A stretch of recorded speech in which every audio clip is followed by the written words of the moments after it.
Et oui, bonjour à la communauté de coups critiques. Et on se retrouve aujourd'hui pour une nouvelle valse de la crypte. Et je suis accompagné cette semaine de nul autre que Louis-Philippe Ferland de la chaîne des Dévainqueurs et Dévaincus et aussi animateur du podcast et du balado des discussions. Hey! Allô, Philippe? Louis-Philippe, Ben, excuse-moi, je suis en train on se, détruire. on se connaît, on On s'appelle se par notre connaît. petit nom, Regarde. Philippe, hein, Philippe? Hey, tu peux m'appeler Philippe, je t'appelle Philippe pour la soirée. Exactement. Puis Comment si tu veux ça m'appeler va? Louis, je t'appellerai Pierre. Ça Non, va non. super bien, très content d'être là et je me dois de te reprendre sur un petit truc. Vas-y. Parce que oui, je suis animateur de des discussions, mais Mais tu c'est es si en plus d'être court. un balado, c'est à la radio, C'est c'est à vrai. CISM au C'est vrai. 89,3. Je me dois de leur faire le shout-out qu'ils C'est méritent vrai. amplement. C'est vrai. Je me rappelle l'année passée, il ne fallait jamais oublier de le dire. Fait qu'on fasse ça. Mhm. Ben, merci. Merci de te rattraper. Fait que, ben, oui, effectivement, co-animateur avec Elisabeth Simpson Oui, tout à fait. à l'émission, dans le fond, des discussions où vous recevez des gens afin de discuter de leur parcours de rôliste, de leur parcours de vie, ainsi tout en animant, bien sûr, une petite partie de Actual Play sur le side Oh lorsque oui. vient le temps de jouer. Et bien sûr aussi le balado des discussions, pas des discussions, mais des vainqueurs et des vaincus. Mais là, justement, avant de se lancer dans l'aventure ce soir, avant de se lancer dans l'horreur et dans la tourmente d'une valse, Louis-Philippe, comment ça se passe ces temps-ci? Des vainqueurs, des vaincus, des discussions. Tu as l'air d'avoir moult projets. Je t'ai même vu apparaître dans une petite partie de Rogueland sur la chaîne Oui, des des CDD, comptes et des des dés, comptes et oui, des dés, j'ai oui. été invité par Philippe Taillon, donc je le salue aussi au passage, je le remercie encore de l'invitation, tout comme je te remercie de l'invitation de ce soir. Je prends en fait toutes les occasions qui me sont proposées pour jouer un maximum, parce que là, toi, tu le sais, là, peut-être que les gens le savent déjà aussi quand ils vont visionner tout ça, mais je suis dans le projet d'avoir un enfant cette année qui arrive tout bientôt, donc j'en profite un petit peu avant que mon horaire ne soit chamboulé, mais ça va très bien, beaucoup d'enregistrements, beaucoup d'actualités, beaucoup de jeux de rire. Le jeu de rôle se porte bien, autant à la radio qu'en podcast. Donc, je m'en réjouis, je m'en félicite et je suis bien reconnaissant de tout ça. Bon, ben, je suis très content. Félicitations encore pour la copaternité qui se pointe à l'horizon. Ça va être une. Alors, ce n'est pas une copaternité, c'est une coparentalité, mais dans mon cas, Parentalité, ça c'est va être vrai. C'est maternité-paternité. vrai, Je restais parentalité. dans le schéma classique Oui. là-dessus. Mais ben oui, encore une fois, félicitations. Je vous souhaite de très belles aventures et aussi de très belles surprises. Écoute, on a nous-mêmes, on a Félix dans la chaîne de CC qui a connu Ben ça oui, récemment. Là. Ça a été aussi une belle explosion de nouvelles choses à expérimenter au courant de sa c'est vie. toujours des bonnes nouvelles. Voilà ce qu'il faut Oui, retenir. exactement, exactement. Mhm. Et donc, ce soir, toi et moi, on va se lancer dans une petite partie d'horreur parce que c'est aussi le concept des valses de la crypte pour les gens qui viennent nous rejoindre et qui ne savent pas du tout de quoi ça consiste. Eh bien, ce sont de courtes parties qui durent 1 heure et demie maximum, portant bien sûr dans le thème de l'horreur. Et à chaque fois, avec un nouvel invité, je tente un scénario original, des fois officiel du jeu, des fois de mon cru. Et on essaie toujours d'essayer justement des nouveaux jeux. Ça va tout le temps être des nouvelles expériences, tester des mécaniques, voir un peu si celui-ci se porte bien au genre de l'horreur. Pour l'instant, on est resté dans le très light. On n'a pas vraiment exploré des systèmes super crunchy de jeux de rôle d'horreur. J'en connais pas tant non plus. Il y en a deux, trois qui me font de l'œil que je me dis un jour, je vais m'essayer. Mais ce soir, on ne change pas une habitude qui réussit parce qu'on joue à un petit jeu que j'aime vraiment, vraiment, vraiment beaucoup qui s'appelle Liminal Horror, qui est sorti chez Exalted Funeral. J'ai aussi une petite copie physique, avec une petite couverture un peu effrayante pour ceux qui le voient en visuel. Un jeu de rôle, ma foi, vraiment simple, oui, qui tient sur une 25 pages environ, tout compris, que ce soit les règles, le concept, l'équipement, le concept de la magie, même un bestiaire de créatures surnaturelles. Il y a le Mystery Framework, qui appelle, c'est un canevas de scénario qui est proposé, ainsi qu'un scénario qui est aussi proposé à jouer. Je vous conseille fortement d'aller jeter un coup d'œil si ça peut vous intéresser. Je trouve que c'est un des excellents petits jeux d'horreur qui a été sorti récemment, qui est sorti créé par, je suis retrouvé son nom à l'auteur de tout ça, parce qu'on dirait que c'est tout le temps difficile quand c'est des petits projets de même, que on dirait que c'est fait par monsieur qui habite quelque part aux États-Unis, mais je ne trouve pas son nom.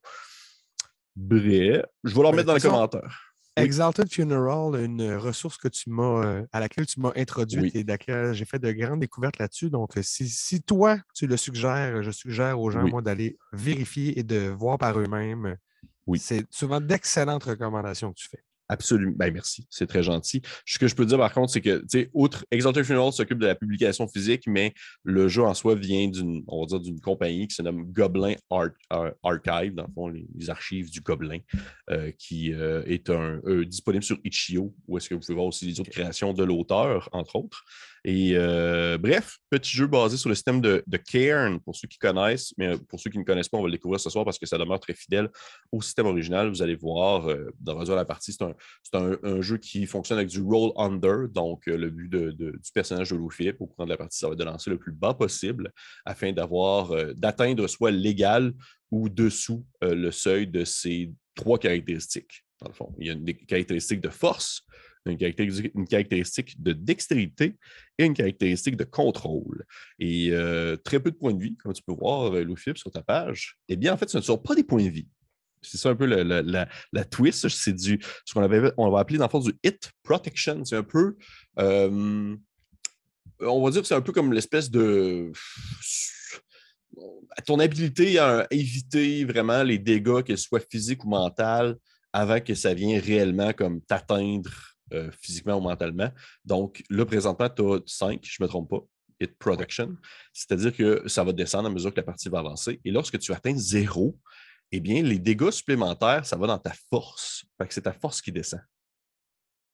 OK. Ouais. Puis elle n'est déjà pas très haute. Elle n'est déjà pas très haute. Mais là, c'est ça la twist, c'est que si c'est des dégâts qui sont, on va dire, très physiques, ça va être ta force. Si c'est des dégâts qui sont mentaux, admettons que tu reçois une mauvaise nouvelle ou que tu as quelque chose d'impossible qui apparaît dans tes yeux, bien, c'est ton contrôle qui descend à ce moment-là. Mais avant ça, c'est tes 5 hit points, c'est ça qui descend, que ce soit du contrôle ou de la force que tu manges en termes de dégâts. Puis est-ce que je comprends qu'il n'y a rien qui peut faire descendre ma dextérité? Oui, exactement. C'est pas Ben c'est une. parfait. Je pourrais Ouais. devenir légume sans aucune force, mais continuer à faire des tours de magie. Exactement. Tu pourrais continuer à faire des cabrioles tout en étant légumes et aussi faible qu'une limace. Mais je crois qu'à partir du moment où tu commences à vraiment tomber, si je ne me trompe pas, là, vraiment, ta force, elle atteint 0, tu es tout simplement mort. Et ta contrôle, si tu atteins 0, ben, tu es complètement fou, en fait. Oh, OK. Fait que ça va être à explorer au courant de la partie. On va le voir peut-être. Donc, est-ce que tu es prêt, Louis-Philippe, parce on se lance dans cette aventure ce soir, une aventure qui se nomme Le poids de l'or, scénario de mon cru, que en fait, j'ai tellement comme tripé à faire ce scénario-là que là, ce qu'on joue à soir ensemble, c'est comme une version qui concorde à une valse, c'est-à-dire c'est très court. Mais ultimement, j'aimerais ça pouvoir la réécrire et la ressortir en plus longue parce que je trouve que le contexte, la mise en contexte aussi, elle est très, très intéressante. Là. Fait que j'ai bien hâte de jouer ça avec toi. Je suis content de t'avoir avec moi aujourd'hui pour Très content d'être là aussi et ça faisait longtemps que tu ne m'avais pas DMé, donc je suis d'autant plus content. C'était quand la dernière fois? Ça remonte, je pense, à l'été passé. Ou c'est-tu DCC? Oui, c'est le Kill Bilbo Kill. Kill Bilbo Kill qui était, ma foi, très désopilant. C'était le fun en tabarnouche comme oui. Parfait. Fait qu'on se lance, Philippe, on se lance ensemble.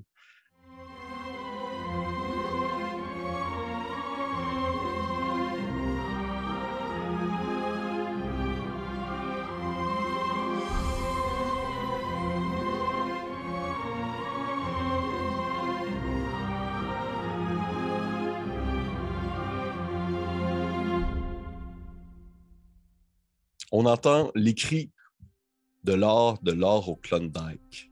Ces hurlements ont lancé une course. 100 000 mineurs, pleins d'espoir, se sont précipités vers l'Alaska et le Yukon, les yeux rivés sur les richesses.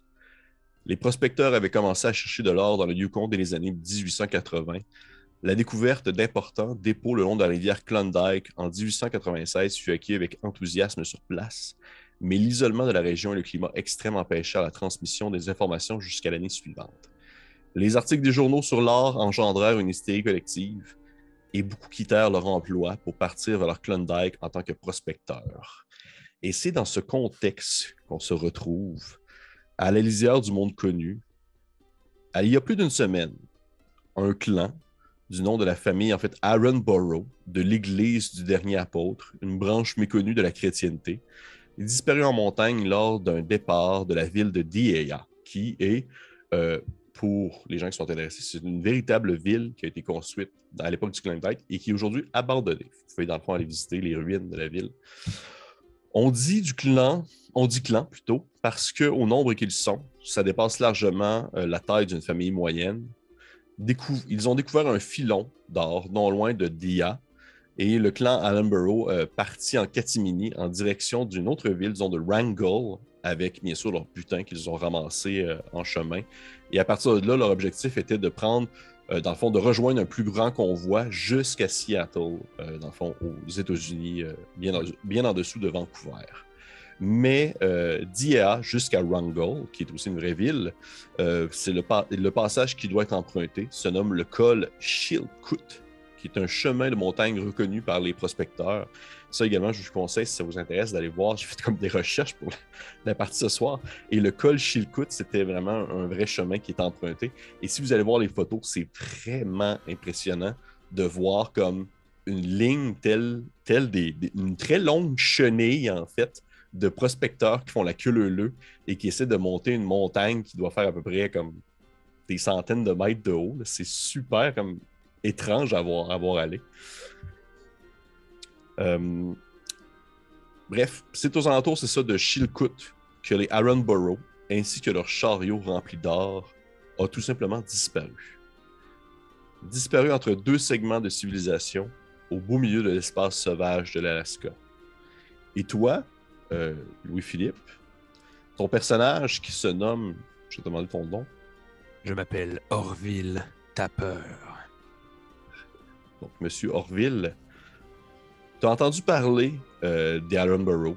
Tu as entendu parler que ceux-ci, en fait, avaient décidé d'emprunter, on dirait non, le fameux passage très connu du col des Chilkoot, mais plutôt un passage annexe parce que leur but était justement, on va dire, de s'éloigner du regard des prospecteurs un peu plus ambitieux. Parce que veux pas, malgré la réputation que pouvait avoir le Klondike avec les grandes possibilités de richesse et les grandes possibilités de gloire qui pouvaient s'ensuivre, n'en demeure pas moins que beaucoup de criminels, beaucoup de mécréants se ramassaient dans ces environs-là. Ils ne faisaient que piller les gens qui réussissaient à mettre la main sur quelques piécettes d'or pour les garder pour soi. Donc, c'est ainsi que les Chilkoot c'est ainsi que les Allenborough, aux alentours de Chilkoot, dans le fond, ainsi que leurs chariot remplis d'or, ont disparu, non pas en passant par le col, mais bien en passant par un chemin qui était annexe.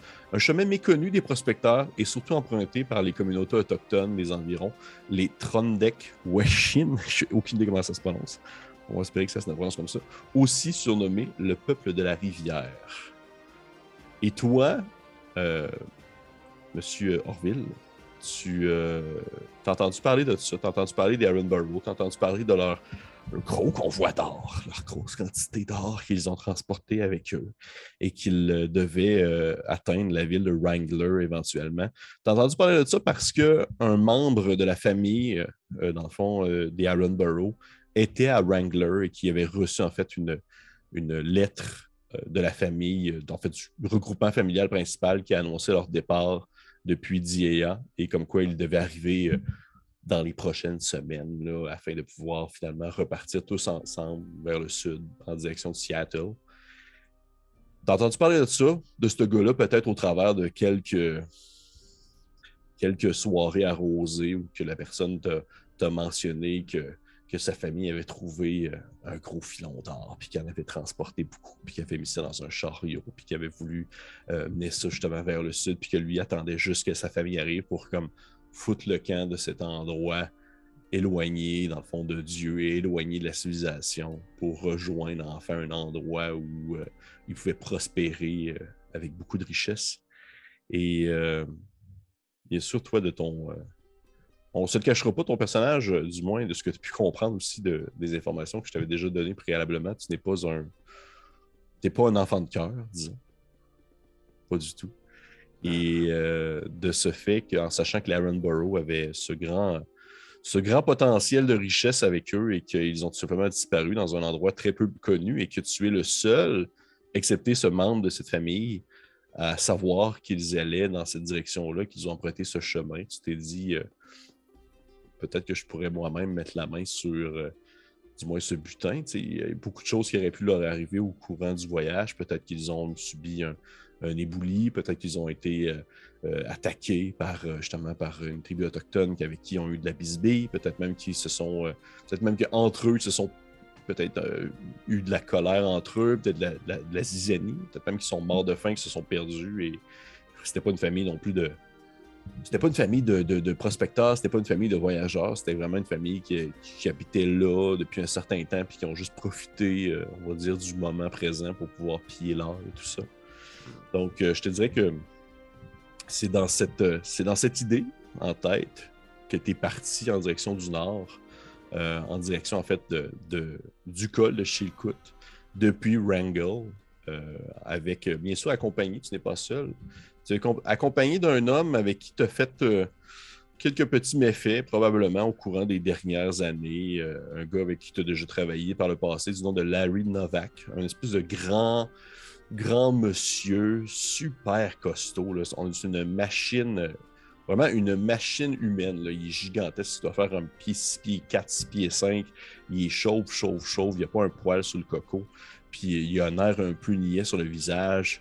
Puis tu sais que c'est tout le temps avantageux d'avoir ce genre d'individus-là autour de toi parce qu'ils sont souvent plus malléables. C'est pas les personnes les plus rusées, disons. Et aussi également avec Chief, qui est un basque allemand, une espèce de chien de chasse pour le petit gibier qui vous accompagne également sur la route. Et là, j'ai quelques questions pour toi, Monsieur Orville Tapper. Petite question, premièrement, pour commencer, bien sûr, parce que tu vas voir, ça va arriver quelquefois au courant de l'aventure et je vais te poser une question morale afin de savoir un peu tu te situes par rapport à la situation actuelle. Qu'est-ce qui s'est passé avec le membre de la famille Aaronborough? C'est lui qui t'a dit naïvement ces informations-là concernant sa famille, concernant le fait qu'ils descendaient du Nord, que ça fait longtemps qu'ils sont partis et qu'ils attendaient. Là. Parce qu'autrement, outre toi, lui, vous êtes les deux seuls à avoir cette information-là. Ben, garde, je vais assumer mon passé de criminel. Je sais que c'est pas... Je sais que si l'information commence à se répandre, on ne sera pas les seuls dans la vallée. Si on veut être tranquille, j'aurai besoin de Larry. Et ce que je vais faire, en fait, c'est qu'on va le saouler, on va le remercier. La soirée où on apprend ça, moi, j'ai la petite étincelle dans les yeux, puis je fais « Ah, Larry, je pense que ça mérite de fêter très fort, de fêter même trop fort, si tu vois ce que je veux dire. » Puis je vais lui demander de spiker un petit peu les verres qu'on va servir à M. Aaron. Puis quand il va être complètement passé dans les vagues, qui ne sera plus différencié le sol des airs, on va l'amener proche de l'endroit où il y a des chevaux. Parce qu'encore, on est à une époque où il y a des chevaux. Oui. Ces chevaux-là, évidemment, ils boivent dans une espèce d'auge, un gros truc d'eau.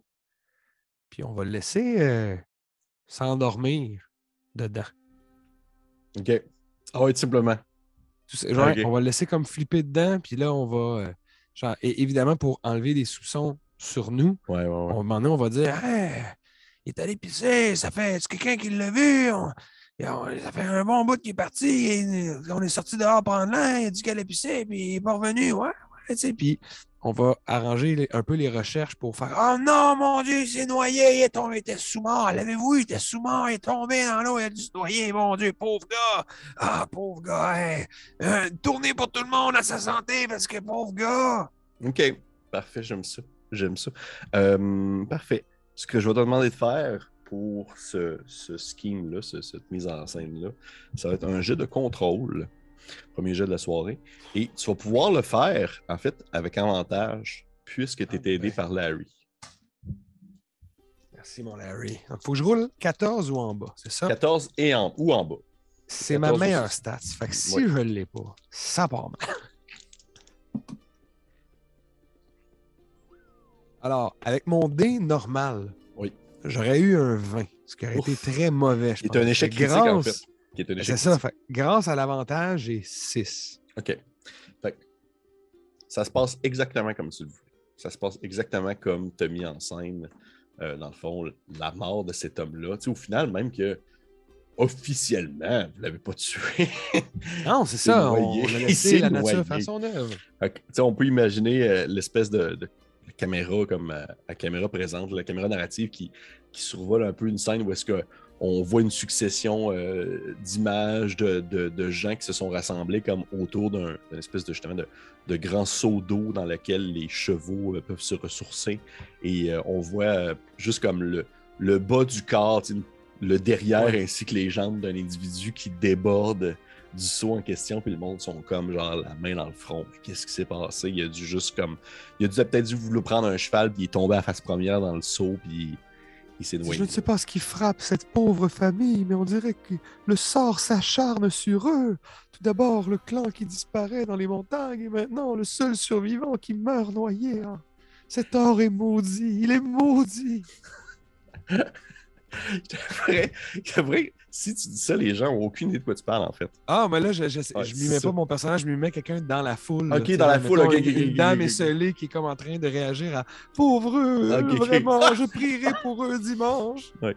Mais effectivement, ça demeure que c'est tout ce qui entoure le Klondike, tout ce qui entoure la rue vers l'or, c'est un moment d'une très grande confusion pour la vie humaine en général. Là. Il y a beaucoup de personnes qui ont perdu justement leur existence dans des manières un peu... ce que ça aide de très pathétique à comme présentement à très violente dans d'autres situations. Et on va dire petit aparté ou petit saut dans le temps où quelques jours plus tard, on te voit toi accompagné de Larry alors que vous grimpez en fait, sur la route en direction vers le nord. Vous êtes à pied. Vous êtes à pied les deux. Vous n'avez pas de chevaux à disposition, à moins que tu me dis que tu en aurais volé un.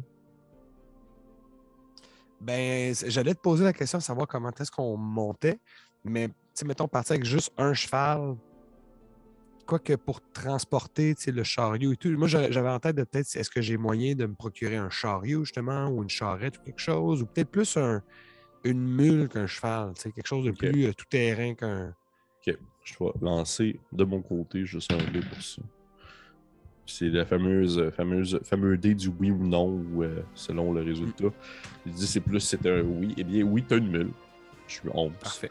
Fait que tu as une grosse mule que tu tires. En fait, tu n'as pas trop le choix d'avoir une mule, ou du moins quelque chose qui te permet de transporter votre stock, parce que vous êtes parti pour plusieurs jours. Fait que vous avez comme l'équipement, vous avez une tente. Je pense que tu as tout ça dans ton équipement aussi. Là, je l'avais tout marqué. Là. Oui, j'ai tout vu ça. Ouais. Fait que tu as vraiment tout le nécessaire qui te permet de vivre la grande vie de la nature en 1897. Je ne l'avais pas mentionné parce que c'est bizarre, mais ça avait commencé en 96, vraiment la vraie ruée vers l'or, et nous sommes maintenant un an plus tard, en 1897. Parfait. Et toi et ce cher Larry Novak, vous grimpez au travers des montagnes, au travers de ce chemin, en fait, qui se nomme, qui a longtemps été appelé le chemin du pauvre, qui était comme le chemin des pauvres voyageurs, ceux qui devaient justement marcher, qui ne pouvaient pas prendre le bateau pour pouvoir faire contourner et arriver dans les villes un peu plus prospères sur la côte de l'Alaska. Et vous êtes accompagné de cette mule ainsi que Chief, votre basque allemand qui mène un peu vers l'avant en sniffant, en reniflant tout roche et tout buisson qu'il peut croiser. Et on est, je te dirais, peut-être vers la fin de l'été, début septembre environ, alors que oui, il fait encore chaud lorsque vous êtes situé au pied des montagnes, mais plus vous montez, plus tranquillement la température commence à descendre à un point où vous devez porter un bon habit pour vous déplacer entre les collines sans nécessairement craindre le mordant du froid une fois la nuit tombée. Et je te dirais qu'au courant de ces quelques journées, Larry étant un homme de peu de mots, là, si tu n'entreprends pas nécessairement de grosses discussions avec lui, je t'avouerais que votre relation entre vous demeure surtout professionnelle. C'est pas ton ami, c'est pas comme un gars vers qui tu te tournerais si jamais... je te dirais, ta vie, oui, sera en danger dans un contexte d'un emploi, dans le contexte d'un contrat précis, mais admettons que tu te ramasserais dans la rue, plus rien, puis tout ça, tu sais que tu ne pourrais pas compter sur lui pour t'aider, là, c'est vraiment purement... Il sait que tu es plus brillant que lui, puis tu le sais qu'il est plus fort que toi physiquement. Fait qu'ensemble, vous faites juste un bon duo pour pouvoir accomplir vos méfaits. Tu as peut-être eu d'autres personnes dans ton passé qui t'ont Ça, accompagné j'allais dans dire, d'autres c'est travails. pas le premier fier à bras que j'emploie. Non, c'est ça. C'est ça. Puis tu sais, qu'est-ce qui est arrivé avec ces autres-là par le passé? Il y en a peut-être qui sont morts, il y en a peut-être qui ont Ils sont juste disparu. malchanceux. Ils sont juste Ouais, malchanceux, c'est ils sont ça qui juste... arrive. C'est ça qui arrive. Parfait. Puis juste pour me donner une idée, est-ce que tu pourrais, je sais pas si tu y as pensé, c'est pas grave non plus si c'est pas le cas, mais comment tu l'imagines, Orville? Comment tu l'imagines physiquement? Imagine un gars, le teint foncé. Ça paraît qu'il a travaillé dehors souvent dans sa vie. Que sa peau marque le soleil, il a été souvent Mhm. dehors, il a voyagé beaucoup. Fait que même s'il préfère être à l'intérieur, manigancé et tout, ça paraît dans son corps. Des ridés un peu plus. Il a l'air plus vieux que son âge. C'est dur de dire exactement il a quel âge à cause de ça. Euh, des cicatrices quand même. Peut-être le bout du nez pété. Pas le nez au complet, mais genre un petit quelque chose qui fait que genre il y a, tu sais, il y a un sourire, tu sais, les dents blanches, mais avec une dent vraiment croche. Fait que, Ouais, tu sais, ouais, ouais. ça a l'air d'être quelque chose d'attirant, mais tu sens qu'il y a quelque chose qui cloche un peu. Peut-être qu'il y a une dent justement chippée à moitié. Fait que quand il sourit au complet, tu te rends compte que, OK, il s'est passé de quoi, là? Il y a eu un accident ou je sais pas trop, mais pas 100% trop stable. Puis habillé, mettons, avec des vêtements là, le plus basic que tu peux avoir, fait que sans être complètement des haillons, c'est rien de glamour. Et évidemment, à l'époque, tout le monde porte encore un chapeau. Ça montre un peu le Ouais, statut ouais, social. ouais. Puis son chapeau à lui est couvert de taches et tout pété. Ça paraît que c'est le même chapeau que depuis des années, puis il ne change pas, mais il y a un chapeau. OK. C'est important parce que tu, C'est ça qui est tu vois important. que au final, Larry n'en a pas de chapeau. Larry, il en a pas. Larry, il porte une espèce de. Il porte des genres de pantalons longs avec des bretelles, puis une espèce de gros gilet de laine super épais en haut, là. Et il est OK. chauve, il a une grosse barbe quand même assez hirsute.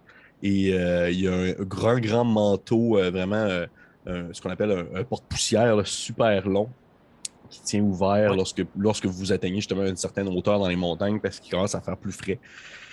Et je te dirais qu'on vous croiserait et de, effectivement, les gens pourraient croire que tu es comme un peu la personne qui prend des décisions dans le duo. C'est toi qui prends des décisions. Ouais.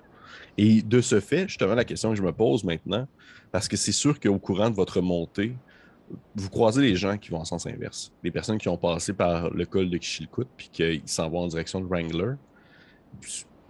C'est des gens qui sont surtout des prospecteurs, en fait. C'est surtout des personnes qui ont soit trouvé de l'or et qui vont, dans le fond, descendre au sud pour aller la dépenser dans peu importe les maisons de jouets qu'ils vont croiser. Ou c'est peut-être aussi des investisseurs. Des fois, c'est des personnes qui travaillent dans certaines business, dans certaines entreprises nationales, des choses comme ça. Fait que je serais un peu curieux. Est-ce que votre objectif, selon toi, c'est vous êtes le plus profil bas ou vous prenez le temps d'échanger quand vous croisez quelqu'un? Ah, j'allais proposer quelque chose qui est entre les deux, genre, Vas-y, vas-y. poser bien des questions, dire ah, on s'en va rejoindre, puis évidemment, on mentirait sur la raison de notre venue. C'est quelque chose justement d'essayer d'attirer l'attention, pas sur nous, mais sur ce qu'eux ont à nous raconter, être low profile, dire ah, on s'en va, on a un petit contrat, je pense qu'on s'en va travailler au port, ouais, on va être débardeur au port de, je sais pas moi, Cooks Bay, tu sais, je sais pas, j'invente une ville qui est super loin, mais on va être débardeur, là, on s'en va faire un petit contrat, mais on repart en bateau. Là. Ça a l'air de quoi? C'est quoi les nouvelles? Qu'est-ce qui se passe dans ce bout-là? On n'est jamais allé. OK, Ce OK, serait ça mon attitude. Mais OK. poser des questions pour savoir s'il y a des gens qui sont, idéalement, sans nommer le mot, est-ce qu'il y a des gens qui sont partis à la recherche de l'or que nous, on va chercher? Puis, y es-tu arrivé, tu sais, des développements? Y tu comme des nouvelles importantes à savoir? Mais pas sans plus. OK. Je te dirais que les gens que tu croises, la majorité d'entre eux, sont ils n'ont pas tant d'informations pertinentes à te partager concernant la situation. L'été, c'est un moment excessivement effervescent, mais surtout pour là, ce début-là, en cette année-là, c'est une effervescence qui est demeurée la même au courant de l'été. C'est tout le monde allait comme là-bas trouver de l'or, puis tout le monde trouvait, dans le fond, ce qu'il pouvait dans les rivières et dans les ruisseaux, puis aussi dans les flancs de montagne. Fait que ça en demeure que c'est tout ce qu'ils te disent, c'est quelque chose que tu savais probablement déjà, je te dirais. Il n'y a rien vraiment de nouveau qui est sorti. Même que tu te dis que présentement, toi et Larry, vous êtes dans le bon moment pour partir à la recherche de l'or des Ironborough parce que plus vous allez attendre, l'automne, plus il va y avoir des gens qui vont descendre du nord, qui vont vouloir, dans le fond, éviter l'hiver vraiment dans cette région-là super désabusée, puis qui vont vouloir atteindre des sections plus habitées. Fait que là, vous êtes encore dans le bon passe, là. Vous êtes encore dans le bon moment. Et je te dirais qu'il y a plusieurs jours qui passent ainsi, alors que toi et Larry, vous faites votre petit bout de chemin, que vous grimpez certaines montagnes, que vous en redescendez d'autres, accompagné de Chief. Le soir venu, vous faites un feu sur le bord d'une rivière où est-ce que vous avez comme soit pêché ce que vous pouviez trouver ou même des baies ou Chief, vous l'envoyez aller chasser quelque chose puis ramener des fois une espèce de petits rongeurs que vous faisiez cuire sur une broche au-dessus du feu. Bref, c'était comme la, la vie ce n'est pas une survie, on s'entend. Vous n'êtes pas comme en période de genre, ah, on est en train de mourir de faim, mais vous n'êtes pas non plus à. Ça demeure l'espace libre, là. Vous êtes dans l'espace sauvage et Ouais. vous voyagez ensemble et vous faites un peu votre bout de chemin comme ça. Et tu te surprends un soir alors que vous êtes assis autour du feu. Larry te pose une question que c'est bien rare que tu le vois qui t'interpelle sur ce genre de choses-là. Vous êtes peut-être comme à 4-5 jours depuis que vous êtes parti, depuis Wrangler, et vous êtes assis comme en face un de l'autre du feu qui brûle devant vous, entre vous deux plutôt, et tu vois qu'il est en train de comme manger sa cuisse de rongeur sur le bout de sa broche, puis il te regarde au travers des flammes, puis il te dit toi, Tapper, tu vas faire quoi avec ta part de l'or qu'on va trouver, là? C'est Aaron Burrow, ils ont quand même, semblerait, un bon pactole, là. Ouais, je t'avoue, tellement longtemps qu'on pense à s'en mettre plein les poches que longtemps que j'ai pas pensé à ce que je voulais faire avec. S'il y en a assez, je retourne sur la côte Est. C'est là que ma famille y allait. Ça fait longtemps que je les ai pas vus. S'il y en a assez, peut-être même acheter une maison. Ah, je te le dis, Larry, j'ai pas passé ma vie sur la route, moi. Déjà habité quelque part. Très spécial quand même. Avoir sa maison, sa chambre, ses affaires. Toi, tu ferais quoi avec ta partie? Avant que je te réponde, Philippe, est-ce que tu liras la marde ou tu penses que tu es sincère? Ah, moi, j'étais sincère. OK, tu es sincère. OK. Ouais. Tu vois qu'il fait. Je sais pas trop, je t'avouerais que j'ai tout le temps eu une couple de sous d'un poche, mais jamais assez pour vraiment me poser la question que qu'est-ce que je pouvais faire avec. C'était tout le temps. J'en avais, il fallait que je le dépense pour vivre. Fait que, au final, je sais pas trop quoi faire à partir du moment où je vais en avoir tellement que je ne saurais plus quoi faire avec. Je sais pas trop. Je suis encore en train de réfléchir à ça. J'ai le temps d'y penser. On a le temps d'y penser, certain. Puis sûr qu'il arrête de parler, puis il fait juste comme fixer le feu dans le vide, là, en silence. Je veux dire, la Ah, terre. La terre, Novak. C'est ça que mon père m'a dit d'acheter. Quand t'as de l'argent, t'achètes de la terre. Parce que la terre va toujours valoir de quoi. Ah, donne-moi un morceau de pain, là. tu vois que je te dirais que votre conversation se résume pas mal à ça. Il en vient comme à. Il, excusez-moi l'anglicisme, mais c'est comme s'il phase out, là. Tu vois qu'il est complètement comme Ah, il déconnecté, perd puis il l'attention, perd puis... l'attention, puis il fait juste commencer à fixer le feu. Puis alors que tu le vois qu'il tient à avoir comme certains détails sur les quelques petits, les petites, voyons, c'est quoi les petits, pas buissons, mais les petits morceaux La braise, de les braise, petits merci. tisons, Les petits tisons, c'est le mot qui que je cherchais. crépitent, là. Les petits tisons qui crépitent puis qui montent un peu vers le ciel, là, qui vont comme se détacher des flammes pour un moment donné se confondre au travers des étoiles que tu peux comme apercevoir alors que tu lèves la tête. Et ça a été comme, je pense que ça a été un des moments, même si ça a duré comme 45 secondes, là, ça a été un des moments où vous avez été assurément un des plus sincères entre vous deux. Ça a été comme un des moments les plus sincères. Et je vais te demander, s'il te plaît, mon cher Orville, de me lancer seulement un D20. Lance-moi juste un D20. C'est pas un jet de quelque chose de précis. Dis-moi juste le résultat sur ton dé. 19. OK. Parfait. On va brûler là pendant qu'il fallait pas rouler en dessous. Oui, c'est correct. C'est correct. C'est ça qui est parfait. Les journées continuent. Et vous voyez qu'au bout de encore peut-être quelques jours, vous finissez par atteindre un segment du territoire où vous êtes constamment en montée. C'est sans cesse de la monte. Et oui, qu'au final, ça commence à être assez difficile. Vous avez votre mule que vous devez des fois comme tirer assez fort pour qu'elle vous suive. Mikio. Puis je vais te demander, s'il te plaît, de me lancer un jet de force. J'ai roulé 7. Oh, OK. C'est bon, C'est bon. C'est bon. Okay. Tu vois, étonnamment, à ta grande surprise, j'ai manqué pour Larry, tu vas plus vite que Larry. Et tu finis par comme le dépasser comme de plusieurs mètres. Et il y a ces longs moments, ces longues périodes où vous êtes éloigné de quelques, justement, de quelques rochers où que tu finis par avoir une bonne avance sur lui et que vous ne parlez même pas, ou vous échangez même pas. Et tu te rends compte que tu as un rythme d'avancer vraiment plus vite, alors que lui, justement, il s'occupe de la biquette en arrière de la mule qui doit comme tirer puis essayer de faire forcer. Puis tu l'entends comme des fois il crier après.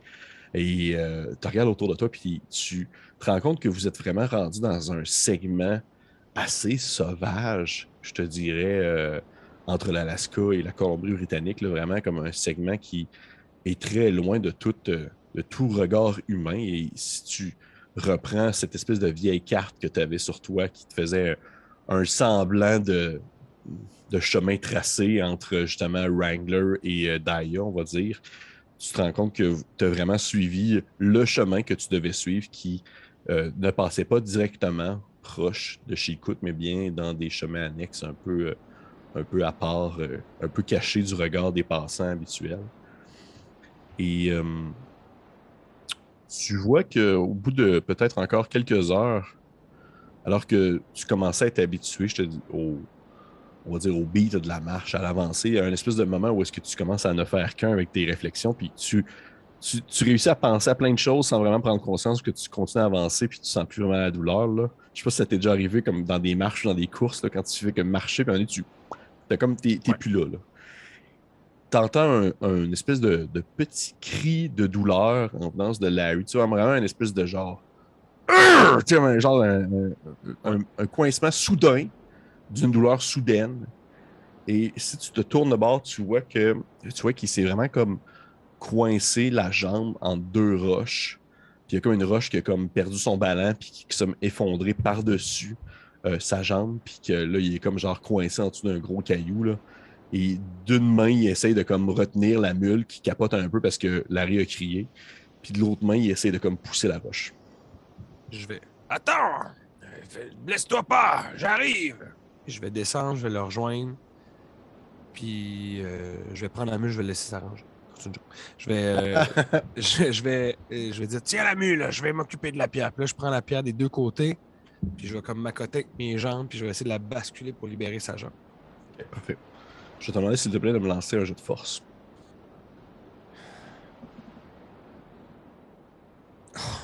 9. Oh! Juste parce que les gens ne le ça. savent pas, mais tu as 10 de force. Oui, j'ai 10 de force, Ouais. fait que je le sais que c'est pas. Les chances sont pas de mon bord. Ouais. Fait que tu vois que tu forces, et à un moment donné, tu sens l'espèce de contrepoids qui se fait et la roche déboule, tombe entre vous deux et commence à débouler jusqu'en bas. Vous êtes vraiment dans un segment très accidenté. Il y a un passage, il y a un chemin, vous le suivez le chemin, sauf que c'est vraiment pas l'endroit que c'est comme. C'est pas le moment de perdre pied. Là. Et au moment où la roche tombe, tu vois que Larry, il lâche une espèce de petit sacre bien anglais, là, et tu as un regard que tu jettes sur sa jambe et tu vois que son mollet il est rendu tout mauve. Là. Il y a comme un mollet mauve un peu gonflé. Et il te regarde puis il fait est-ce que tu cassé? Ouais, t'as peur, tu cassé? Si c'était cassé, tu le saurais. Es-tu capable de te lever? tu vois qu'il se lève debout sur une jambe, tu sais, et tabarnouche. OK. Il se lève debout sur une jambe, il dépose son autre jambe sur le sol, et dès qu'il la dépose, il se met à hurler de douleur. OK, c'est cassé, c'est cassé, c'est cassé, c'est cassé. OK, attends une minute. Je vais prendre la mule, je vais l'attacher après un rocher ou après quelque chose. OK. Puis je vais aller proche de. Oh my God, qu'est-ce que j'ai aussi dans mes affaires? Est-ce que dans mon kit de survie, j'aurais une crowbar ou quelque chose, un bâton quelconque? Parce que j'ai des équipements d'escalade, survival gear, j'aurais peut-être un Oui, je te dirais que bâton, tu as moi. des espèces de petites, des petits morceaux de bois Ou à carrés, la limite, là. c'est un piolet. Si j'ai un Ouais. marteau, je vais Oh enlever oui. le bout, puis je vais prendre juste le morceau de bois. Puis là, Ouais. je vais dire là, mort dans quelque chose parce que ça va faire mal. OK. Qu'est-ce Puis que je tu vais fais? y replacer à la jambe, mettre le morceau de bois, taper autour avec un morceau de tissu ou avec une corde d'escalade. OK. Tu sais, je vais l'attacher pour faire une attelle. Fait que j'ai dit de mordre dans quelque chose parce qu'on n'a pas rien pour l'anesthésie, quoi que ce soit. Fait que je suis comme endure, mon chum. Là. OK. Ça va être OK. tough. Parfait. Parfait. Tu vois qu'à ce moment-là, il commence à sacrer, puis il sort de ses poches un genre de morceau de cuir là, qui sert un peu de portefeuille ou de quoi comme ça, qui fait juste comme Ouais. ça, se mettre dans la bouche, puis il se met à mordre dedans le plus fort qu'il peut alors que tu commences à taper autour. Et je te demandais s'il te plaît de me lancer un jet de contrôle. Ça devrait le faire, c'est quand même ta bonne stat. J'ai 10. OK. C'est bon. Tu lances très 10. bien à date à soir. Oui, mais on Ouais. verra. C'est le début de la Ouais. game. Là. C'est toujours là Fait que que tu vois que c'est c'est pas le toujours là temps. que ça Là. va bien. Fait que tu vois que tu tapes sa jambe, tu entoures plutôt un morceau de tissu autour, tu fais quelques tours avant de faire une belle boucle papillon. Et tu vois il se lève debout un peu, puis ça il fait mal, ça étire. Et de l'autre main, il va comme juste comme ramasser un morceau de bois qui tombe. On va dire, au travers Ouais. de vous, il y a comme genre de la broussaille, il y a des arbres, il y a des arbustes, il y a même des arbres qui sont un peu effondrés à force de l'érosion du sol. Et il fait juste comme ramasser un gros morceau de bois qui s'accote sur sa bonne jambe tout en tenant aussi sur le morceau de bois pour pouvoir continuer à avancer. Puis là, il se tourne vers toi et il fait là, on fait quoi là? Et là, si j'ai bien lu ma carte, on devrait bientôt arriver au sommet. Si on pogne un plateau, tu pourras monter sa mule, mais tu peux pas te grimper. Là. Je vais m'occuper de la mule, je vais m'occuper de Chief. Toi, arrange-toi juste pour te rendre jusqu'en haut, puis on va pouvoir prendre une pause. On va faire plus de breaks, là, mais. Ouais, c'est pas idéal, mettons. Puis là, dans ma tête, sans y dire, je commence à me dire, bon, à partir de quel moment il est moins utile qu'il me gêne? Ouais, ouais, ouais. C'est ça le calcul qui commence à se faire en arrière de la tête de Orville Tapper. OK. À partir de quel moment est-ce qu'il est plus un contre-temps plus qu'un Ouais. avantage? Là? Fait que vous reprenez un peu la route à une vitesse ahurissante, vraiment beaucoup plus lente. Là. Ouais. C'en est même, tu trouves que tu as le temps de respirer, tu as le temps de prendre ton souffle, alors que tu dois comme arrêter constamment à certaines zones, t'asseoir sur un gros rocher, jeter un coup d'œil par en bas, puis de voir péniblement Larry qui monte et qui grimpe avec son morceau de bois, puis des fois tu l'entends sacrer, tu l'entends lâcher des injures, maudire sa malchance, puis continuer à grimper, puis il te regarde, il a le visage en sueur. Est-ce est-ce Oui. que je vais assez vite pour monter, mettons, d'un palier, attacher la mule, descendre, lui donner un coup de main, reprendre l'avance, rattacher la mule? C'est quelque chose que je pourrais Oui, faire oui, ou. oui, oui. Oh, oui. Si ton objectif, c'est de faire ça, oui, absolument. Ouais, j'essaierai de au moins lui donner un break pour pas qu'il s'épuise non plus. Parce que je me dis, si moi j'ai le temps de reprendre mon souffle, mais que lui, ça lui prend tout ce temps-là, mais lui, il va arriver, il va être complètement brûlé. Fait que pour le ménager aussi, c'est ce que j'essaierai de faire. C'est qu'on reste à un niveau à peu près égal de fatigue aussi. OK. Tu, euh, Tu l'aides comme ça. Tu redescends, tu attaches la mule, tu descends en bas, tu vas la rejoindre. Tu t'as à grimper. Tu vois plusieurs fois, il va comme mentionner le fait que. Tu sais, il sait quand même que genre ton corps moral est assez ambivalent. Là, et vous seriez pas idiot à ce point-là, puis lui aussi à un certain point. Fait que, autant que tu essaies de l'aider, autant que tu vois qu'il fait exprès pour se déprendre, puis tu vois qu'il essaye de comme s'arranger par lui-même pour montrer qu'il est encore capable d'être utile, puis montrer justement qu'il est encore encore quelque chose, là. C'est qui n'est pas juste un poids que tu dois transporter. Au point de s'en faire mal. Un point de s'en faire mal sur sa jambe. Là. Et je te dirais que à un tel point où est-ce que ça vient à ralentir votre avancée, le soir de cette journée qui est probablement la plus difficile depuis le début, tombe assez rapidement, alors que vous n'êtes pas encore rendu au sommet de cette montagne-là et que vous êtes quasiment à flanc de montagne. Oui, il y a un parapet assez large. Là. Vous n'êtes pas sur le bord de tomber, là. Vous n'êtes pas comme vous coller sur le bord, là. Mais ça en demeure pas moins que c'est vraiment pas un endroit idéal pour camper. Et justement, le soir commence à tomber, tu aperçois le soleil au bout qui commence à disparaître derrière certaines montagnes, qui projettent ses derniers rayons en votre direction, laissant présager une espèce de couleur un peu rosâtre qui va recouvrir l'ensemble de tout ce qui vous entoure. Et quelques secondes après que le soleil a disparu, tu commences à entendre le petit doux clappement de la pluie qui commence à vous tomber sur la tête. Là. Une pluie froide de septembre. J'ai ri boire. Ah, tu vois que c'est vraiment pas idéal présentement. Qu'est-ce que tu fais? Bon, mais si j'ai de la toile, je vais essayer de monter une espèce de tente ou juste un endroit où la pluie peut couler pour garder notre endroit sec. OK. Parce qu'idéalement, je ferais quand même un feu aussi pour rester au chaud durant la nuit. Fait que c'est en dessous de cet endroit-là, couvert par la pluie, je montrais ça. Puis j'enverrai Chief chasser. Allez, mon Chief, ramène-nous un petit peu de viande. OK. Ça va de quoi? Tu le pars, tu le laisses partir. Ouais. OK. C'est sûr qu'il se fait comme une espèce de chien. Tu sais, c'est un genre de chien justement qui il jappe jamais. C'est pas un chien comme de menace. Il est pas intimidant envers les personnes. C'est un chien de chasse puis un chien comme d'avancée justement pour des trails comme ça. Fait il fait juste comme te regarder. Il branle un peu la queue puis il se tourne vers l'extérieur de la toile. Puis il fait juste comme s'élancer puis disparaître un peu dans l'obscurité à la poursuite de quelque chose. Il va ramener de quoi éventuellement. OK. Je reste avec Larry pendant ce temps-là. OK. Dans le fond, tu as comme installé une bâche un peu par-dessus vous. Qu'est-ce que tu as? OK, parfait. Ouais, exact. Si je peux comme planter de quoi ou pour que ça efface une pente, juste que l'eau s'écoule, peut-être même en direction de l'endroit où il y a la pente naturelle de la montagne. Ouais. J'installe Larry en dessous. Je fais là, reste proche du feu puis bouge pas. C'est important que tu mettes le moins de poids possible sur ta jambe. OK.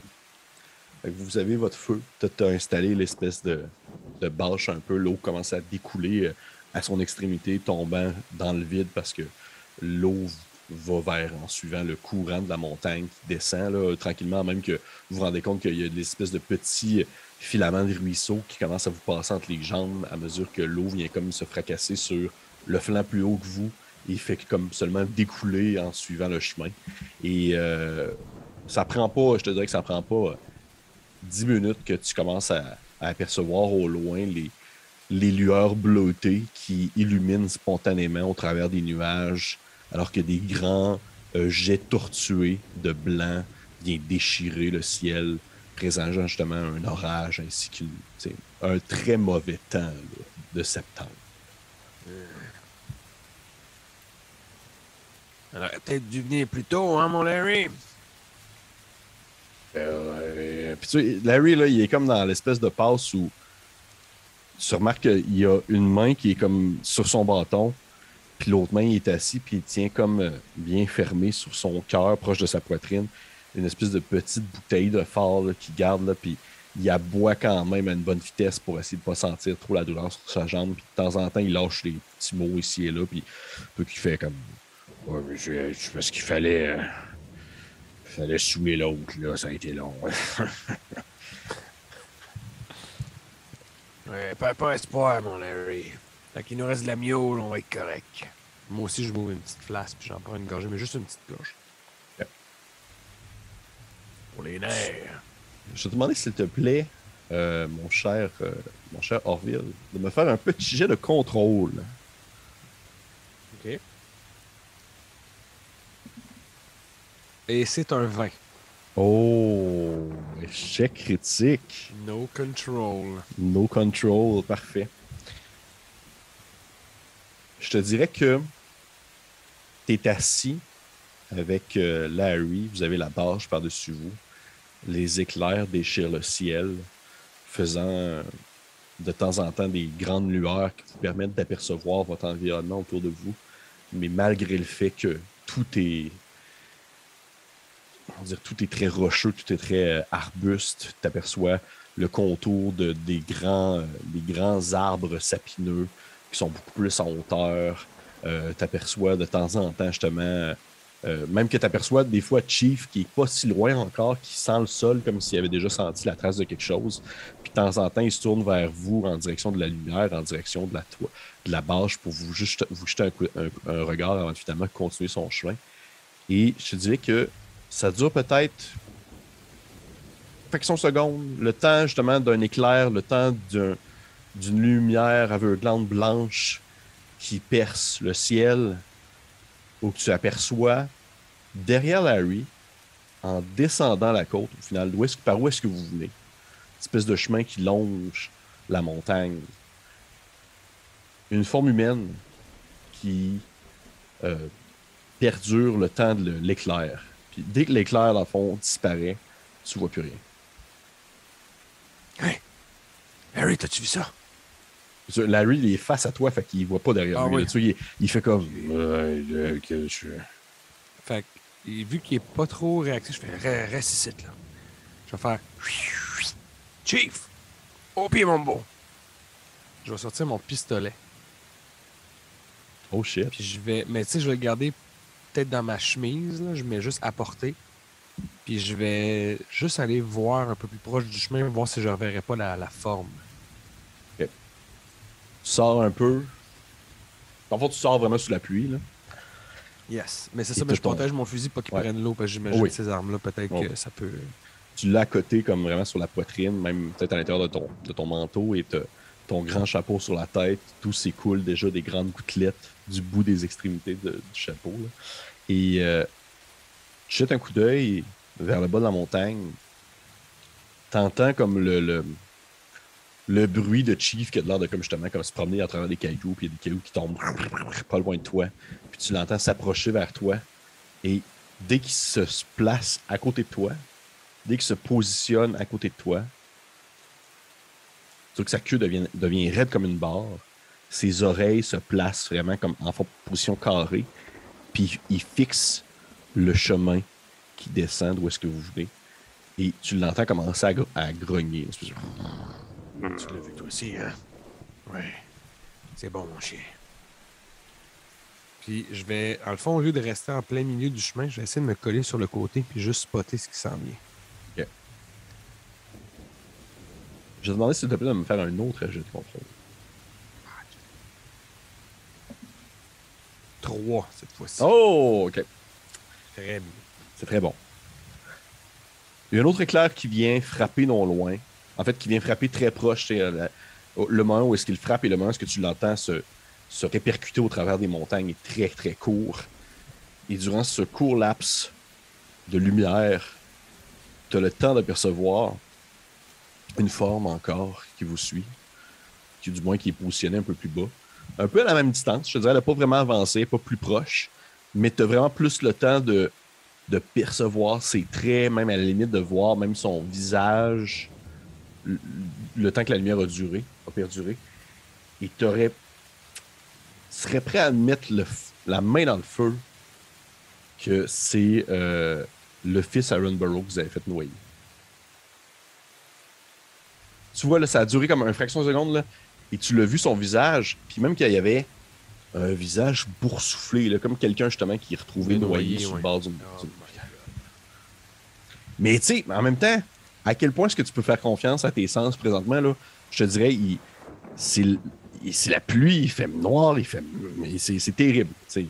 Mais j'ai vu quelqu'un. T'es sûr d'avoir... la lumière quand les éclairs sont plus là ou c'est l'obscurité totale? C'est l'obscurité la plus totale parce que là, il n'y a pas de lune, il n'y a pas d'étoiles, il y a votre feu. Et je te dirais, en fait, tu viens de me faire penser à quelque chose. Puis tu as réussi ton jet de contrôle. Tout dépendant si... je te dirais qu'à un certain point, tu finis par te revirer de bord juste pour voir si Larry est encore actif ou si du moins il est tourné vers vous, puis c'est pas le cas, là, il est de dos, puis il est encore comme à côté sur sa bouteille devant le feu.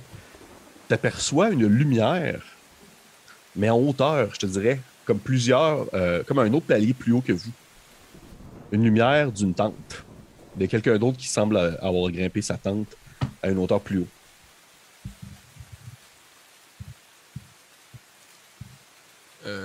Est-ce que si je crie, je suis à distance où je pense qu'il peut m'entendre? Ça dépend de la pluie, c'est à toi de voir. Je veux dire qu'il fait, c'est assez bruyant, surtout l'écho du tonnerre, mais peut-être.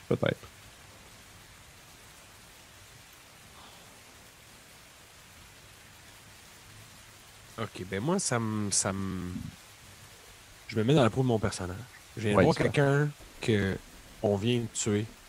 Je me dis, ah, ça doit être moi qui pète les plombs, là. Concentre-toi sur ce qui est bon, là. Hey! En haut, en haut!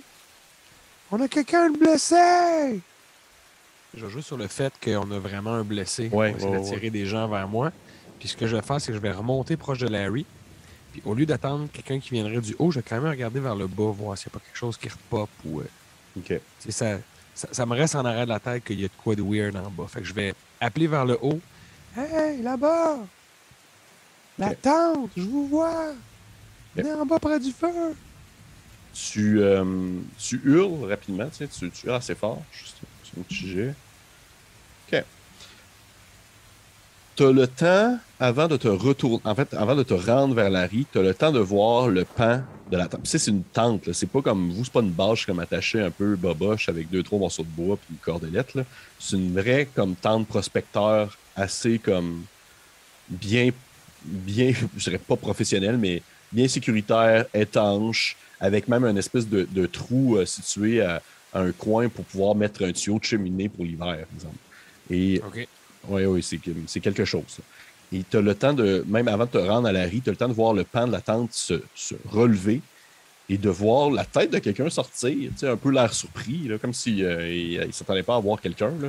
Parce que vous êtes comme un peu plus bas, vous êtes un peu plus caché dans l'obscurité, il ne vous a pas vu. Et tu as même le temps de voir le visage d'un homme de peut-être, je te dirais peut-être mi-quarantaine, fin quarantaine, qui jette un coup d'œil, d'air curieux. Il a entendu quelque chose, mais il n'a pas trop compris ce que tu as dit, sauf qu'il a entendu de quoi. Lui, il te voit, mais toi, tu le vois pas. En fait, toi, tu le vois, mais lui, il te voit pas. OK. On a un blessé! On est en bas! OK. Je m'appelle Orville Tapper! OK. On un petit jet. OK. Tu sais qu'il referme le pan de sa tente, mais il y a de la lumière. Tu vois la lumière qui transparaît à l'intérieur. Et alors que tu hurles dans sa direction, est-ce que tu te dirigeais encore vers... Vers Larry, je vais m'arrêter à cette station-là. OK. Fait que tu arrives où Larry, puis tu vois que Larry te regarde. Puis il fait pourquoi tu cries de même? Qu'est-ce qui se passe? Il y a une tente en haut, Larry. Une tente étanche. Peut-être quelqu'un qui a des médicaments. Peut-être quelqu'un qui a une meilleure attelle, une béquille. Il dit, peut-être quelqu'un qui a de l'alcool aussi. Il te montre que sa bouteille est quasiment vide. Là. Il fait Larry, c'est quelqu'un qui pourrait nous aider. Puis même s'il peut pas nous aider, peut-être que nous, on peut s'arranger pour qu'il nous aide. C'est là, genre, besoin de toi, mon Larry, là. Dégrise un peu, là. Il fait OK. Il dit, on est mieux de le surprendre à plan qu'il nous surprenne. Il dit, aide-moi à me lever, on va aller le voir. All right. Viens-t'en, mon Larry. Okay. Là, je vais le prendre sur... Ouais. Ben, en fait, non, c'est encore trop escarpé pour monter avec la mule, peut-être? Non, mais vous pouvez monter jusque-là. C'est juste que, tu sais, je te dirais que tu pourrais monter comme le flanc de la montagne, quasiment à 4 pattes au travers des rochers, puis atteindre ce niveau-là. Ou tu peux continuer sur le chemin qui fait une espèce de petit zigzag, puis revenir, puis atteindre, dans le fond, ce pan-là avec la mule. Ben, si on peut faire... Il y a 2 accès, je vais dire, Larry, monte dans le chemin en zigzag, prends ton temps. Moi, je vais grimper, je vais le surprendre par en arrière. OK. Tu vois que Larry fait... Tu sais, il y a une petite étincelle dans ses yeux, là, il fait « Ah, OK, on fait ça. » Puis il se lève, puis il commence comme à pogner comme sa béquille, son espèce de béquille de fortune qui s'est faite avec un morceau de bois, là. Puis il attrape la mule par... En fait, plutôt, il s'accote sur la mule, il passe son bras par-dessus son cou puis il commence à avancer avec elle. Et toi, de ton côté, tu commences à grimper, c'est bien ça? Ouais, à quatre pattes, comme tu m'as dit, là, dans les rochers pour arriver à la tente. Parfait.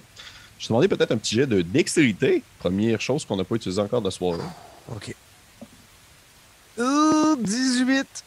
OK. Est-ce que c'est là que je débouche jusqu'en bas? En fait, c'est ça qui est intéressant, c'est que c'est un échec, c'est pas nécessairement un échec de l'action que tu voulais faire plutôt que des répercussions qui seraient peut-être inopportunes. Fait que je te dirais que tu réussis à grimper.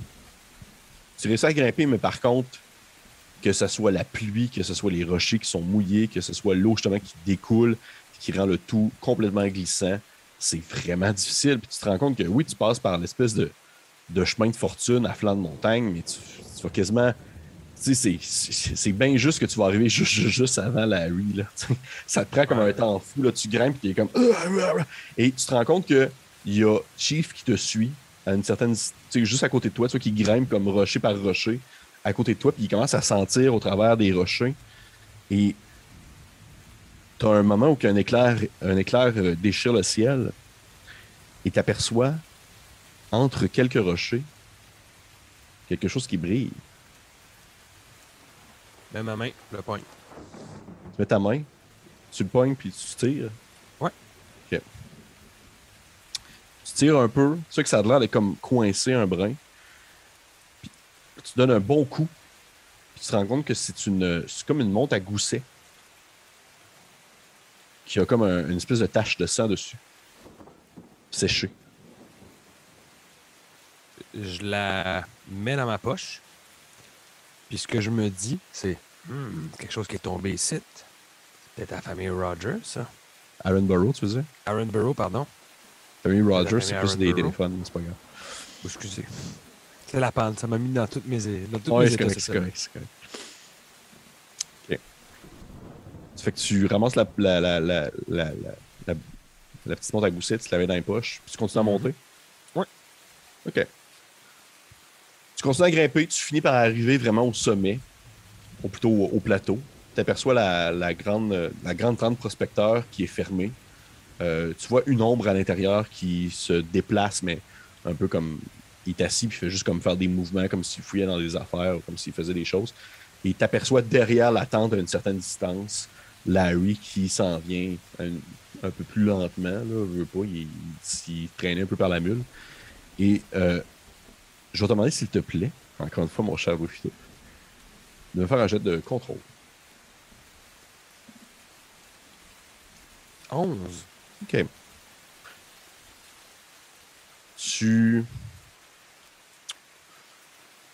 Au niveau où est-ce que tu as la tente devant toi, tu as Larry qui s'en vient à une certaine distance derrière. Il y a un peu plus de lumière, je te dirais. Tu as un peu plus vu que c'est comme projeté aussi par la tente, ça projette un peu plus de lumière. Tu as plus l'impression d'être quelque part au lieu d'être dans l'obscurité totale.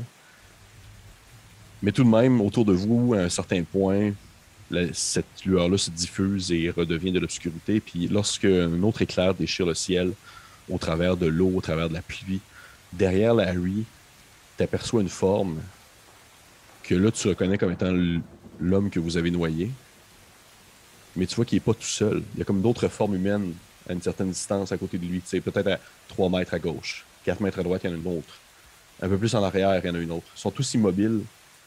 Ils ont tout l'air de fixer un peu votre direction. Puis ça dure le temps d'un éclair parce que dès que l'éclair se termine ou dès qu'il y a un autre éclair qui s'illumine, il y a juste Larry qui s'en vient péniblement avec la mule.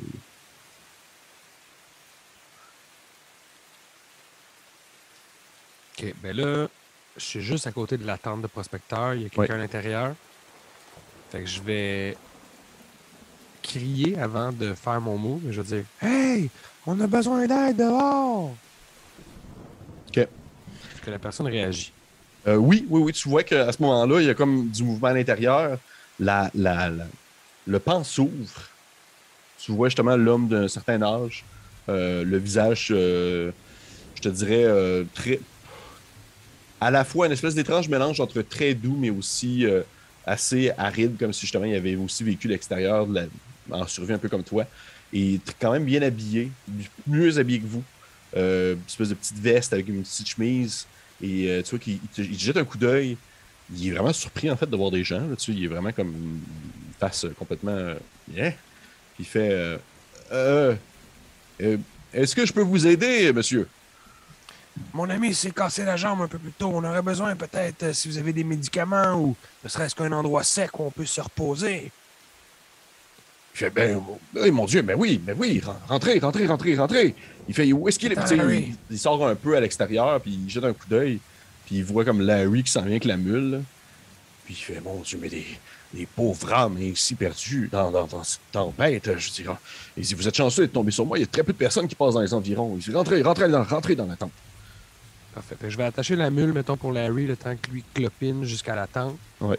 Puis je vais rentrer avec le monsieur. Puis juste parce que je suis curieux aussi, je veux dire, je vous présente mon ami Larry Novak. C'est mon chien Chief. Et moi, je m'appelle Orville Tapper. C'est quoi votre nom à vous? Il fait, Noah, je m'appelle Noah. Noah quoi? Il fait, écoutez, ça a été une grosse histoire. J'ai été adopté très jeune. Mais si vous voulez vraiment prendre le nom des gens qui m'ont adopté, vous pourriez m'appeler Laura Convoy. Laura Convoy? Ouais. Noah Convoy, excuse-moi. J'ai dit Laura, mais c'est parce que je pensais à Larry. Noah Convoy. OK. Est-ce que ça fait longtemps que vous êtes là, vous? Il fait non, seulement quelques jours. Je suis en train de faire de la prospection. Il n'y a pas de. C'est un coin qui est très peu utilisé. Puis tu vois qu'à l'intérieur, oui, il y a plein d'objets de au moment où vous rentrez dans la tente, oui, que vous avez assez de place pour comme. Parce que vous ne discutez pas dehors de même. Là. Oui, que vous avez assez de place pour quasiment pas nécessairement debout, mais vous pouvez comme être penché même en petit bonhomme. Là. Et il y a une espèce de lit de camp monté sur des espèces de petits échafaudages en métal installés. Il y a genre une espèce de petite table pliante aussi sur laquelle il peut écrire. Et il y a comme plein de stocks. Et tu vois qu'il y a du stock de mineurs. Il fait non, c'est ça. Ça fait quelques jours que je suis dans le coin. Je suis en train d'essayer de trouver de l'or. Puis vous avez trouvé quelque chose? Il te regarde. Tu sais, il veut pas. Il te regarde puis il fait oui. On pourrait dire ça comme ça. Et vous autres, j'imagine que vous êtes dans le coin pour la même raison. Je dis, non, nous, on traverse, on s'en va jusqu'à la ville que j'ai nommée tantôt, puis on va débardeur. Tu sais, peu importe le nom que j'ai nommé, on va appeler ça Copper, je vais appeler ça Copper Harbor. Comment Copper Harbor? J'ai entendu dire qu'il y avait des gigs pour aller jusqu'en Asie sur bateau. Là, je sais pas s'ils vont engager Larry parce qu'il s'est coincé le pied sous une roche, mais c'était ça le plan. Je suis juste curieux, en fait. Ça a l'air qu'il y a plein de monde ici qui cherche de l'or. Puis il dit pourquoi vous n'êtes pas passé par Chilcoot? Ah, c'était fait dire que c'était un raccourci. Je pense qu'on s'est fait avoir, hein, Larry?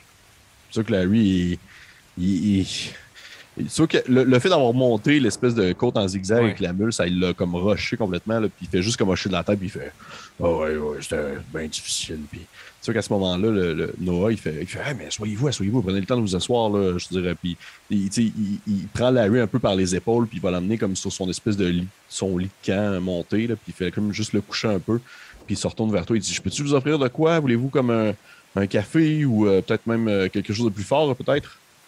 Peut-être quelque chose de plus fort pour Larry, mais moi, je vais vous prendre un café. Il fait OK, parfait. Qui fait ça, puis qu'on est à l'intérieur éclairé, je prendrais le temps, là, pendant qu'il ne regarde pas, de regarder la montre, là, essayer de la voir un peu mieux. OK. Tu prends la montre dans tes mains, ou du moins, tu sors un peu de tes poches pour jeter un coup d'œil. Tu la rouvres à l'intérieur, tu vois que c'est une montre, tout ce qu'il y a plus montre de gousset, excepté qu'elle semble avoir mangé une méchante volée dans les derniers temps. Je te dirais qu'elle est comme toute cabossée. Justement, tu vois qu'il y a du sang séché sur son arrière, qui a même été gratté en bonne partie, comme si elle avait été cognée à quelques reprises sur le coin d'un rocher. Et je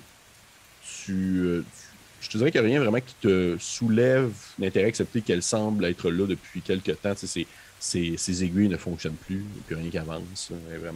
Elle est à zéro, comme on dit. OK. C'est qu'à ce moment-là, l'homme en question se retourne, il se retourne et il fait hey, tiens, je vous. Puis il verse une espèce de tasse faite en espèce de. Pas en métal, mais c'est des tasses de survie là, qui sont. Que tu mets absolument pas au micro-ondes. Effectivement, un peu d'aluminium, là, puis Exactement. tout cabossé. Là, ouais, ouais. Exactement. Il te donne ça dans un verre, puis il se tourne vers Larry, puis il en donne un aussi. Puis il s'assoit, puis il est comme un peu dans une espèce de. Assis dans un genre de ramassis de linge tapissé dans un coin, qui a comme fait un genre de coussin avec, puis il fait juste comme s'asseoir dessus. Puis il fait. Vous disiez que votre nom à vous, c'était Orville, c'était bien ça? Orville Tapper, oui. Et il dit, puis ça, c'est votre ami Larry Novak. Mhm. Puis vous en allez être travailler dans les ports. Ouais. Il dit, vous êtes vraiment malchanceux d'être tombé par ici, monsieur Tapper. Qu'est-ce que vous voulez dire par là? Et je veux dire, avec la température, puis là, votre ami qui est blessé, je veux dire, c'est vraiment une chance du divin que je sois avec vous présentement. Là.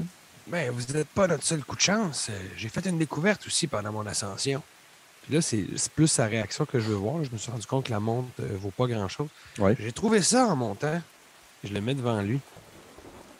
OK. Toi qui fait au début, il fait une drôle de face.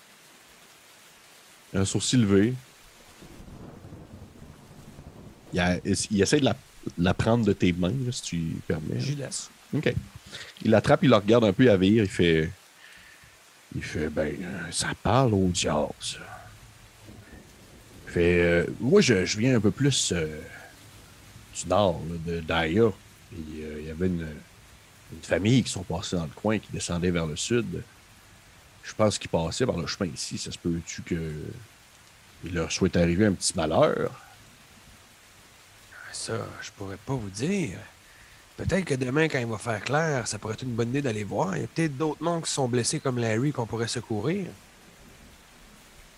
Ben, c'est une bonne. Il dit, vous avez raison. Surtout que. Du moins, est-ce que vous avez une quelconque connaissance médicale, monsieur? Non. Malheureusement, j'ai appris à faire des attelles, à faire des garrots, des trucs de base, là, mais passer ça, je connais pas grand-chose. Okay.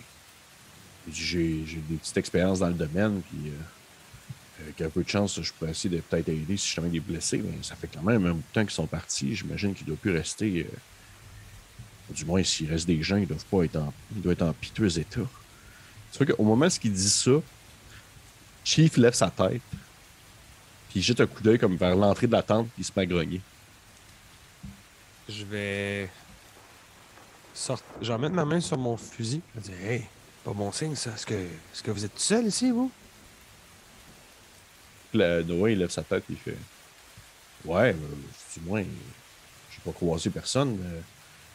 Mais si je vous ai croisé, vous autres, il y a peut-être d'autres mondes aussi qui se promènent dans le coin et qui sont perdus. Allez donc jeter un petit coup d'œil.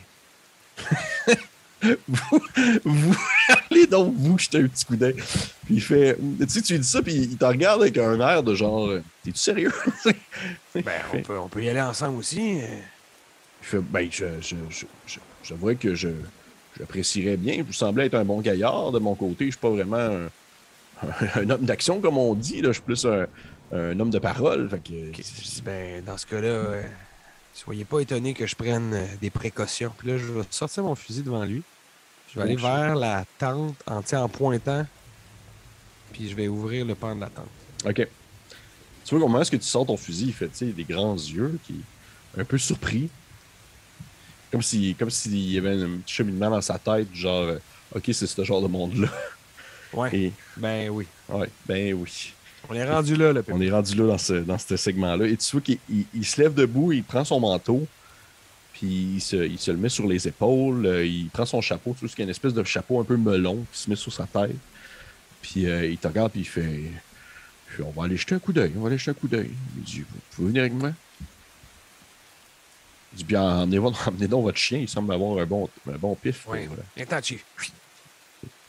Et vous sortez à l'extérieur, vous fermez le pan de la tente, la pluie continue à tomber.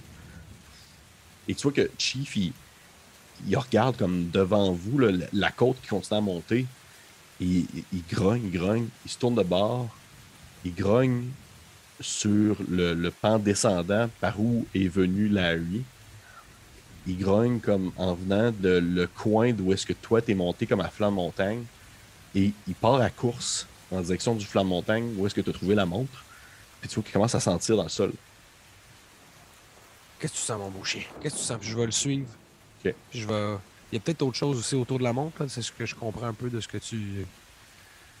En tout cas, j'ai l'impression de lire entre les lignes, mais je vais retourner où ce que j'ai trouvé à la montre, voir si je trouve pas autre chose. OK. OK. Tu vois que tu te diriges en direction de la montre, ou du moins la direction que tu avais trouvé la montre, puis tu vois que Chief, il se met à renifler au travers des grands rochers. Et tu vois qu'il s'enfourche la tête dans un trou entre deux rochers. Puis il se met comme à tirer quelque chose. Tu vois qu'il tire, puis tu l'entends grogner, puis commencer à comme donner des coups vers l'arrière pour essayer d'arracher quelque chose. C'est bon, mon chien, c'est bon, je m'en occupe. Puis là, je vais d'une main tirer, voir, plonger ma main, voir qu'est-ce que je touche. Tu sais qu'au moment où tu planches ta main, c'est le bout de le fun, ça. Parce qu'on plonge notre main dans quelque chose dans le noir. Oui, hein. Tu plonges ta main. T'as-tu du fun? Oui. À date, honnêtement, plus ça va, plus je suis stressé. OK. Surtout, je ne sais pas si ça va être la même ambiance sonore que dans la diffusion que là, mais là, ça fait genre 1 heure que c'est de la pluie puis du tonnerre qui roule, puis je suis comme, eh mon Dieu. Tu enfourches la main dans le trou. Et au moment où tu t'atteins, on va dire, une pierre froide, que tu commences à y aller à tâtons un peu parce que définitivement, il y a quelque chose d'autre que Chief vient de sniffer. Ta main se referme et tu as le temps vraiment de sentir vraiment ton cœur qui se serre, là, comme qui se coince un peu dans sa poitrine, alors que ta main se referme dans une autre main.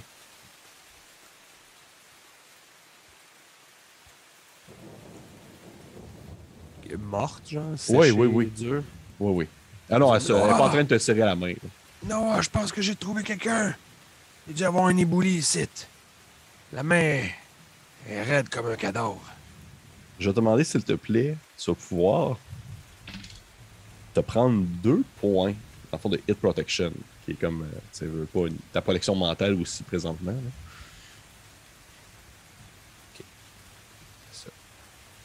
Tu vois que Noah, il s'approche un peu à la va-vite, puis il attrape dans ses poches, il attrape comme un espèce de, c'est comme, ça ressemble un peu à une trousse de secours, un peu faite maison, enroulée dans un espèce de rouleau de cuir. Là. C'est super, c'est très inutile dans la situation actuelle, mais tu vois qu'il n'y a pas de l'air d'avoir savoir quoi d'autre faire.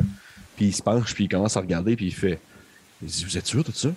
Là, rangez ça, là. Je vous dis que c'est mort, là. Là, avez-vous une pioche, quelque chose, là? On va dégager la pierre ici. On va essayer de voir qu'est-ce qu'il y a en dessous, là. Ouais, un instant. Puis tu vois qu'il part à l'intérieur de sa tente. Et au moment où il disparaît à l'intérieur de son pan de tente, il y a un éclair qui frappe, vraiment comme très proche de vous. C'est peut-être à quelques centaines de mètres.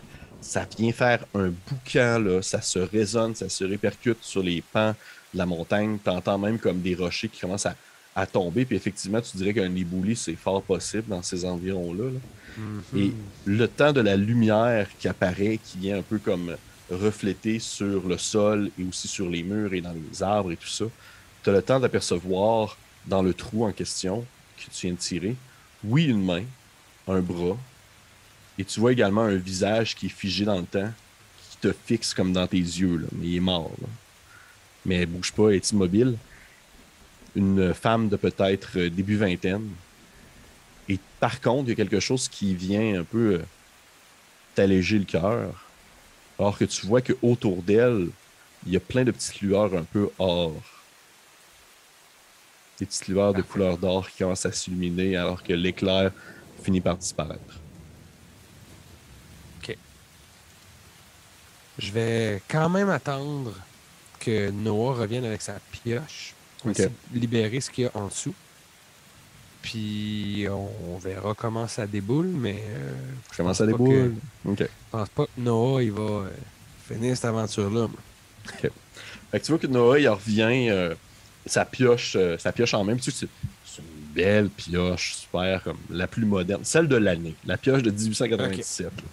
Et tu vois qu'il commence comme à viser un peu à côté de où est-ce qu'il y avait le trou pour comme essayer de déloger le gros rocher qui est par-dessus pour le faire comme débouler complètement la montagne. C'est vraiment un gros rocher, puis il commence à cogner. Puis tu vois qu'il fait tellement mauvais, puis il pleut tellement fort, puis il y a tellement des gros bruits de tonnerre que tu n'entends même pas le coup de sa pioche qui se répercute sur la pierre. Et au bout de peut-être, je dirais, 20-25 minutes de coups acharnés, il commence à avoir une espèce de balein. Tu vois que le gros rocher commence à bouger sur son socle. Et il continue, puis peut-être Tu l'as encore aidé une. en poussant le rocher?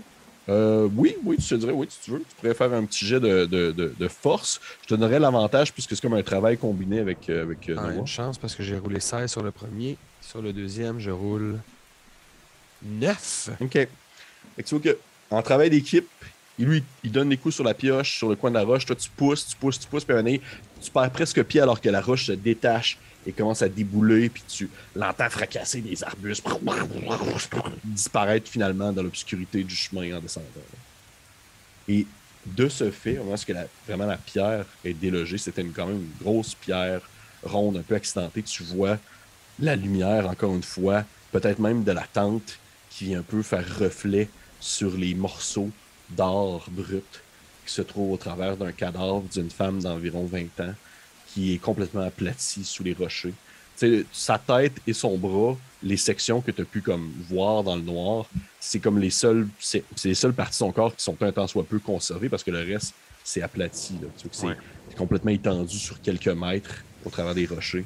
Et Ugh. tu vois qu'il y a comme des petits morceaux de brillant. Et Noah, il est comme figé. Là. Il est comme, oh, ça doit être la famille qui a disparu, ça. Puis là, je dis, je sais pas si vous aviez trouvé quelque chose, mais là, nous, on vient de trouver quelque chose. Je pense Il pas dit, qu'on peut aider la femme, mais ce serait lui rendre honneur que d'utiliser à bon escient toute l'or qu'on vient de trouver. Allez, aidez-moi, on va ramasser ça, puis on va le remonter dans la tente. Puis là, je commence à ramasser l'or. OK, fait que tu te penches, puis même que tu t'embarques, si on veut, dans le trou où est-ce qu'elle est Ouais. comme écrasée, puis tu commences à ramasser les pièces d'or, les morceaux d'or que tu ramasses, que tu te mets un peu où tu peux sur toi, puis tu vois que Noah, il y a comme un moment d'hésitation, puis il finit par comme y aller avec toi, puis il ramasse aussi des morceaux, puis il y a une espèce de grande poche, un peu un genre de poche de patate qui est Mm. remplie de ça avec des morceaux comme il peut. Et donc, il a pas l'air d'être aussi à l'aise que toi de comme taponner des morceaux qui sont comme étendus au travers des restes de cadavres. Et une fois que tu es maintenant dans le trou, les deux pieds dedans, tu prends le temps de vraiment comme ramasser les pièces d'or, puis ça te permet en fait de prendre conscience que au travers des rochers, un peu plus loin, alors que justement, tu t'habitues peut-être un peu même à l'obscurité ambiante avec la lumière de la tente aussi, tu aperçois, je dirais même le morceau d'un convoi, une espèce de morceau de bois, tu dirais, ça c'est un morceau de roue. Ça c'est un morceau de roue. Ça, tu dirais, là-bas, il y a comme, ça ressemble à quelqu'un d'autre. Ça ressemble comme à un sabot. Vous avez Bref, il y a. raison, monsieur Convoy. Je pense que toute la famille est enterrée ici. Il y avait l'air d'avoir un convoi. Vraiment, c'est pas la dernière pépite sur laquelle on met la main. Il dit, ben. Il dit, le malheur des uns fait le bonheur des autres, comme on dit. Je vous l'ai dit que vous me portiez chance. C'est sûr qu'à ce moment-là, il se penche aussi, puis il commence à ramasser, puis ultimement, à un moment donné, vous en avez comme tellement que vous pouvez plus comme en On prendre va plus. Là, remonter faire un voyage. Ça va donner du pep à mon ami. OK. Vous remontez, vous rentrez à l'intérieur de la tente. Tu vois que Mhm. Larry s'est réveillé. Là, il a comme un peu la. Il a l'air d'avoir un peu la tête dans le cul, là, comme si justement il avait pas bu depuis un bout, puis là, il commence à être dessoulé, puis il a la tête, puis il te regarde, puis il fait qu'est-ce qui se passe là? Qu'est-ce qui est? Je dis, on a trouvé de quoi, Larry. Inquiète-toi pas. Je pense qu'on va redescendre plus vite qu'on pensait. OK. Et là, je vais te demander, en fait, c'est quoi ton objectif? Est-ce que c'est dans le fond, c'est d'utiliser Noah pour que vous ramassiez le plus d'or? Puis après ça, Exactement. OK. Je te dirais que la nuit avance et la pluie se fait toujours aussi présente, l'orage se fait toujours aussi présent. Tout devient, je te dirais, vous êtes détrempé alors que vous en êtes peut-être à votre cinquième, sixième voyage. Vous avez peut-être fait ça doit faire peut-être un 3-4 heures que vous êtes là-dedans, là, Mm. que vous cognez de la roche, que vous tassez des morceaux de remblai, que vous tombez sur un cadavre, que vous ramassez de l'or. Et tu dirais qu'à un point, Larry en est venu à comme phaser aussi out. Là. Il est plus comme aussi perturbé qu'il l'était au début parce que vous en êtes venu à avoir un objectif. Et je te dirais jusqu'à quel point, jusqu'où tu vas, en fait, jusqu'où tu vas, parce que je te dirais qu'il y a plus d'or que vous pouvez réellement transporter à toi et Larry. Mais quand Larry ou Noah? Je parle de toi et Larry en redescendant. Je parle après quand Ok, vous allez ok. voir partir. Ben, quand je sens que, mettons, on a une quantité là, que ce serait pas mal le max qu'on pourrait mettre sur notre mule en descendant, je vais dire à Noah, bon, je pense qu'on a assez travaillé pour cette nuit. On pourrait peut-être faire un dernier petit truc, puis c'est peut-être juste ramasser les corps, les remettre au même endroit. Demain matin, si la pluie arrête, on va pouvoir creuser, puis au moins leur faire une sépulture. Ne serait-ce que, pas que leur âme se perde. Mais mon plan, Oui. c'est de suivre Noah, puis quand on va se pencher autour du cadavre, je vais juste le tirer. OK. OK. Fait que tu vois qu'il il hoche la tête, il fait OK, ouais, en fait, c'est très honorable de votre part de vouloir agir de cette façon-là. Puis il, il se tourne vers vous, puis en fait, il se tourne vers toi, puis il regarde un peu les cadavres, puis il fait vous voulez commencer par où, là? Par toi. Ah ouais, OK. Oh shit! OK. OK. Wow. Je te dirais, t'étais comme vraiment proche de lui, là. Ouais, je suis collé. Là, on était à distance de prendre un cadavre à deux. Là. Je te dirais que je te ferais pas faire de jet pour ça. Là. Tu lèves ton fusil, puis tu y pointes comme peut-être, mais c'est même au-dessus de l'arcade sourcilière, là, puis tu tires comme d'un coup sec. Et c'est pas comme dans les films où genre il y a comme la tête explose ou de quoi de même. Là, c'est qu'il y a comme un bam qui se fait entendre, il y a de la fumée qui sort du bout de ton revolver. Il y a un espèce de. Tu vois qu'il y a comme le temps de même se mettre la main dans le front, alors qu'il commence à avoir une espèce de petit jet de sang qui coule comme entre ses doigts, vraiment à la manière d'une petite fontaine, là. Et il fait quelques pas vers l'arrière, et tu as l'espèce de petit humet de brûlé, là, de poudre brûlée qui te monte au nez, alors que tu vois que son cadavre, il trébuche un peu, puis il tombe vers l'arrière, puis il tombe dans le tas de corps au travers, dans le fond, des gens de Allenborough. C'est parfait, ça. Il n'y a personne qui garde mieux un secret que quelqu'un de mort. Je remets mon fusil à ma ceinture. Je remonte vers Larry. Je dis, on a un problème de moins, mon Larry. Je te dirais, avant que tu atteignes le remblai, en fait, avant que tu atteignes vraiment le pan de la tente, tu entends un bruit derrière toi. Un espèce de bruit qui... comme ça ressemble en fait, c'est Chief. Tu vois que Chief, il se met comme à grogner, puis à sniffer quelque chose. Puis il s'en vient vers toi, la queue entre les jambes. Tu vois que c'est comme s'il venait de tomber sur un prédateur plus gros. Là. Puis il s'en vient vers toi, la queue entre les jambes, puis il va comme se placer derrière toi. Puis tu vois qu'il y a quelque chose de gros dans la bouche. Qu'est-ce que t'as, mon bonhomme? Hey, donne-moi ça. Qu'est-ce que t'as? J'y prends ce qu'il y a dans la bouche. Tu lui prends ce que tu as dans la bouche, tu l'ouvres, tu vois que c'est une Bible. Une espèce de Bible, elle est toute effripée, écrasée, aplatie sous les rochers. Et si tu l'ouvres, tu aperçois qu'à l'intérieur, c'est, dans le fond, tu vois que les segments, certaines sections de la Bible qui sont comme rayées et réécrites par-dessus. Tu vois qu'il y a des pages qui ont été arrachées. Tu vois qu'il y a des dessins qui ont été comme annotés à certaines pages. Et il y a des endroits qui sont marqués comme mensonge, bobard, fausseté. Et il y a certaines autres sections qui sont entourées comme si c'était comme la réalité la plus universelle. Là. Et je te dirais que ça ressemble pas mal à ça. Tu vois que c'est une espèce de vieille Bible qui a vraiment pas été bien entretenue avec le temps, même qu'en plus qu'elle a été comme aplatie. Là. Mais définitivement, la personne qui l'avait, qui la possédait, l'utilisait à des fins qui n'étaient absolument pas catholiques. Hey, parle-moi d'un cossin inutile. Dis-moi pas que c'est ça qui te fait peur, mon chief. Puis si j'ai le temps de me rendre jusqu'à l'intérieur, je vais la sacrer dans le feu. OK. Tu vois que en fait, tu as le temps d'ouvrir le pan de la tente. d'apercevoir Larry qui est en train de dormir à point fermé. Et tu la prends, puis tu la crisses dans le feu. En fait, oui, il y a un feu à l'intérieur, oui. Tu la crisses dans le S'il y a feu. de la lumière, c'est parce qu'il y a quelque chose qui brûle. Ouais. Là, fait que... Oui, tu la crisses dans le feu. Une espèce de justement, comme j'expliquais, un genre de fourneau un peu. Là.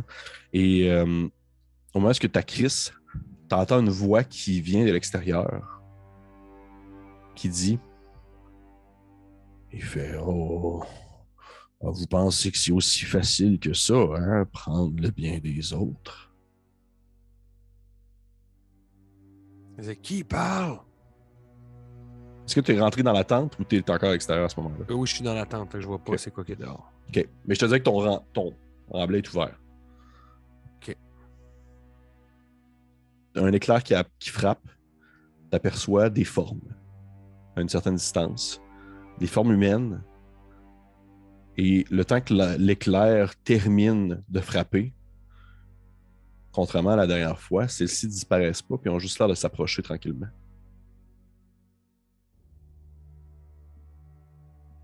OK, je vais donner un coup à Larry. Je vais faire « Réveille-toi, mon gars! J'ai besoin de toi, là! C'est là! » Tu sais qu'il se réveille, il fait ouais, il dit ouais, c'est ce qui se passe? Y a-tu un gun, lui? Je sais-tu s'il y a un gun ou il Oui, y a un il y a arme? un gun. Tu as un revolver comme Prends ton toi. gun, c'est le temps, là. Tu sais qu'il Puis pogne. là, si je vois une forme de l'endroit où on est avec le rabat là, de la tente ouverte, je vais me mettre genre sur un genou puis je vais tirer. Okay. Tu t'agenouilles, tu vises, tu tires. Je te demande de me faire un jet de dextérité, s'il te plaît. Et colibine. Oh! 15. 15. C'est manqué. Une balle qui part. Encore une fois, l'espèce de fumée. Petite balle qui part, qui va comme qui fait un petit jet, une petite lumière rapido qui disparaît ensuite. T'entends la balle disparaît dans l'obscurité, tout simplement. Alors que les formes continuent à avancer. Puis tu vois que Larry, il se lève et il est comme voyons donc, qu'est-ce qu'il est? Il dit voyons, il est où Noah? Tu l'as-tu. Puis il fait comme signe comme non, si. il sera plus dans nos jambes. C'est pas lui qui m'appelle. T'as-tu entendu la voix? Il y a du monde dehors, le regarde. Tu vois qu'il jette un coup d'œil et il fait ben ouais, ok, c'est ça! Et tu vois qu'à ce moment-là, t'entends encore une fois une voix, mais c'est quelqu'un d'autre. C'est comme la voix, comme. C'est quasiment une voix enfantine là, qui dit genre maman m'a toujours dit qu'il fallait pas prendre le bien des autres. Et tu sens, en fait, tu vois le contact sur la tente derrière Larry, comme une main qui s'accote dans la tente. OK. Je sais que dans mon gear aussi, j'ai un couteau. Ouais. Fait que je vais comme switcher de main, prendre ma mauvaise main pour mon gun, puis je vais sortir mon couteau, puis je vais la piquer où ce qu'il y a la main dans la tente. OK. OK. Tu veux, je te fais pas faire de jeu pour ça. Tu pognes ton couteau, puis tu fais juste comme piquer où il y a la main qui s'enfonce un peu dans la tente, et tu vois que ta main passe barre en barre, le couteau passe barre en barre de la texture de la tente, du tissu, et tu sens que tu rentres dans quelque chose d'autre, une chair quelconque. Mais au moment où ça pénètre et que tu ressors, tu vois que ton couteau, il n'y a pas de sang dessus. OK. Puis Larry, as-tu l'air de voir ça? As-tu l'air de Oui, tu vois que Larry, man, la main? Larry, en fait, oui, il l'a senti. Il est quasiment venu de s'accoter dans son dos, puis il s'est comme fait ouais, qu'est-ce que c'est ça? Puis il s'est comme levé un peu, puis il a pogné son gun, puis il a regardé vers l'extérieur comme où le pan qui est ouvert, puis il voit les formes qui commencent à s'approcher tranquillement. Puis il fait ouais, donc, qu'est-ce qui se passe? Qu'est-ce qui se passe, Tapper? Qu'est-ce qu'on fait, là? Tiens! Moi, j'ai aussi appris un truc. C'est que quand t'es mort, il n'y a plus rien qui t'appartient. Ce qui est à terre retourne à terre, puis c'est à n'importe qui veut le ramasser. S'il y a quelqu'un de vivant ici qui se présente. Okay. Tu dis ça? Ouais, je dis ça à voix haute, puis là, justement, avec mon... Je vais re-switcher, mettons, pour avoir mon gun dans ma bonne main, ma main droite. Puis mon autre main, je vais prendre mon couteau, mais tu sais, un peu la lame vers le bas, là. Ouais. Avancer comme faire une espèce de croix avec. Je me dis comme ça, je peux tirer puis slasher, mais il me reste 2 balles. Tu hurles ça. Et encore une fois, tu commences à entendre les voix. Puis tu vois que cette fois-ci, il y en a plusieurs en même temps qui parlent puis qui disent on a toujours dit qu'il fallait pas prendre ce qui nous appartenait pas. Il fait ce qu'on nous appartient. On s'est arrangé pour que personne ne puisse l'avoir. Si jamais quelqu'un veut avoir ce qu'on avait, il pourrait pas repartir avec. Et t'entends une voix que tu reconnais comme étant celle de Noah, qui te dit: vous savez, monsieur Tapper, il dit, dès que vous permettez à Satan d'avoir la concession de discuter avec lui, c'est lui ouvrir une porte que vous ne pourrez jamais fermer. Et tu vois qu'il penche, en fait, tu vois sa tête comme apparaître sur le bord du remblai de la tente comme ça. Et tu revois le grand trou que tu as causé dans son front. Et il a les yeux comme vraiment d'un espèce de blanc livide. Il te regarde en silence. Je vais te demander, s'il te plaît, de me faire un jet de contrôle. Là, je te vois, Louis-Philippe, tu te mords les ongles. Là. 13. 13. Tu réussis à contenir ton fou, comme on dit. Mon fou rire. Ton fou rire. Et tu vois que Larry, là, il a un réflexe de prendre son fusil, puis il ne fait que comme... Il se met comme à vider son chargeur d'en face de Noah. Là, il fait juste comme genre enclencher 3-4 balles. Et tu vois que au travers de la fumée du revolver, la face de Noah qui disparaît. Tu sais pas si c'est parce qu'il a mangé comme genre assez de balles pour que sa tête fait juste comme s'aplatir sur le sol, ou s'il a juste comme tassé son regard de l'entrée de la tente. Mais pendant quelques secondes, il y a comme un silence qui tombe et vous entendez plus, en fait, tu n'entends plus les gens à l'extérieur, tu n'entends plus le monde qui semble s'approcher de la tente. Et il n'y a plus d'éclairs qui frappent dans votre environ. C'est vraiment l'obscurité la plus totale depuis l'extérieur de la tente. Tout ce que tu entends, c'est Chief qui grogne en direction de l'entrée. Puis tu vois qu'il est sur le bord de comme. Il commence comme à creuser dans le sol pour comme essayer de comme se frayer un passage à l'extérieur de la tente parce qu'il veut pas passer par la porte. OK, ben je vais dire, attends Larry, mets pas tes balles. Je dis, hey, vous avez parlé de Satan? On m'a dit que c'était quelqu'un qui aimait ça négocier.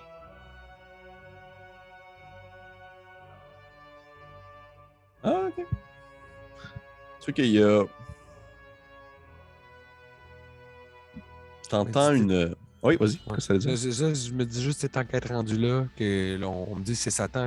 Mon personnage, je crois pas nécessairement, mais il dit quand on va jouer ce game-là, on est rendu là. Puis les balles semblent pas avoir d'effet. Fait Ok. T'entends la voix de Noah qui revient alors que tu dis ça. Il dit dites-moi en plus. À quoi est-ce que vous pensez? Et tu te rends compte que la voix ne vient pas de l'extérieur de la tente, mais elle vient de l'intérieur. Et si tu tournes ton regard un peu, tu vois que Noah est comme assis sur son paquet de linge, avec encore comme plusieurs trous dans le visage, creusés par ta balle et les balles de Larry. Et tu vois que Larry se tourne vers lui tranquillement. Tu sais, les deux, vous avez comme un moment où est-ce que vous vous tournez en faisant comme il y a quelqu'un d'entente avec nous maintenant. Et tu vois Larry qui ne fait que tomber sur le sol. Il échappe son fusil. Il te regarde puis il fait fais quelque chose, Tapper! Fais quelque chose! je peux-tu essayer de l'assommer? Assommer Larry? Ouais. Ok. Oui. Tu veux que tu. T'as terre, là, tu sais, ouais. une bonne droite d'en face. Là, En fait, pendant que tu arrives même avec le revers de ton fusil, tu sais, t'accrosses puis tu lui donnes t'assènes un coup sur sa tête, puis tu vois qu'il déjà était blessé, puis il était un peu aussi un peu de fièvre également causé par la blessure. Il ne fait que comme s'évanouir. Et à ce moment-là, Noah, il reprend puis il fait c'est bien, c'est le genre d'action que je m'attendais de vous, monsieur Tapper. Vous devez sans doute deviner où je m'en vais avec ça. Je vous laisse le plaisir d'avancer votre théorie. Vous voulez... Dites que vous voulez nous garder ici. Moi, je vous donne Larry. Larry contre ma liberté.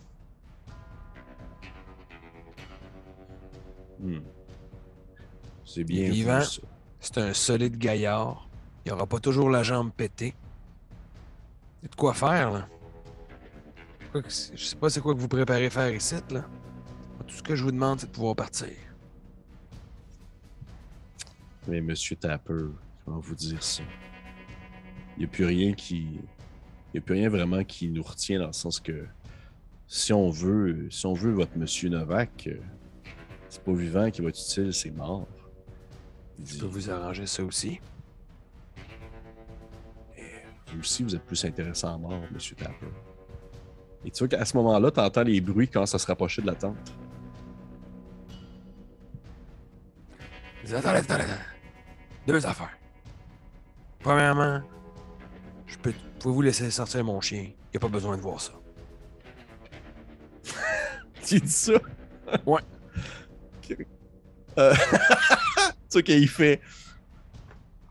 Il fait. Une once de bonté. Une once de bonté. Il fait. Ouais. Il n'y a rien qui le. Il y a rien qui le retient ici. Puis c'est sûr qu'il ne fait que comme le fixer pendant quelques secondes.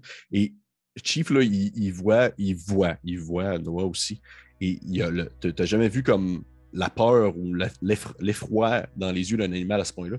Puis il se met comme immédiatement à courir à l'extérieur de la tente. Puis tu le vois, il disparaît dans l'obscurité, là, au travers de la pluie. C'est bon, ça. Bye, mon beau. Je dis, mais là, vous me faites jaser. Vous dites que je serais plus utile mort, puis que vous pourriez déjà m'avoir tué, mais vous ne l'avez pas fait. La question qui se pose, c'est qu'est-ce que vous voulez de plus?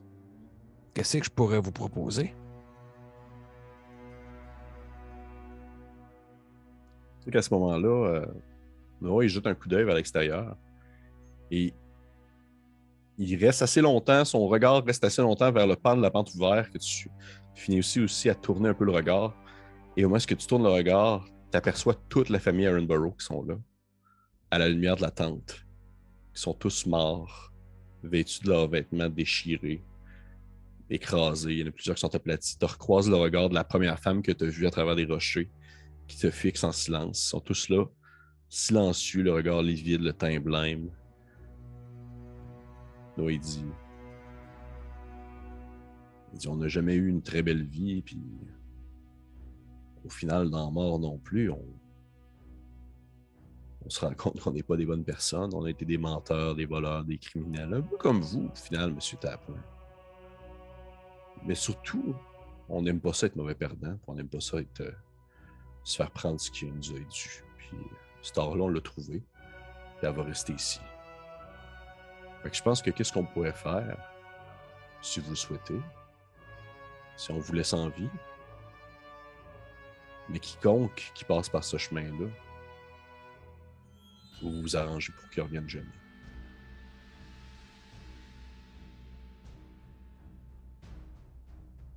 Vous voulez me garder ici puis que je devienne le gardien de cet endroit-là? Voyez ça comme vous voulez.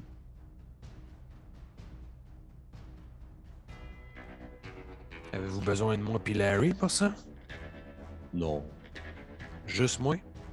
Oui. Alright. Mais j'ai une condition, par exemple. Si vous avez juste besoin de moi, vous n'avez pas besoin de Larry. Je peux aussi bien le raccompagner jusqu'en bas de la montagne. Je vais revenir. Je fais... Non. On a besoin de voir un peu la vie quitter. Tu sais qu'à ce moment-là, il y a comme les bras qui commencent à s'étendre à l'intérieur de la tente où est-ce que vous êtes assis. Puis il y a comme plein de mains qui commencent à taponner le Larry comme évanoui sur le sol. Est-ce que tu fais quelque chose? Non. Ok. Tu vois qu'ils le prennent puis se mettent à le tirer à l'extérieur de la tente.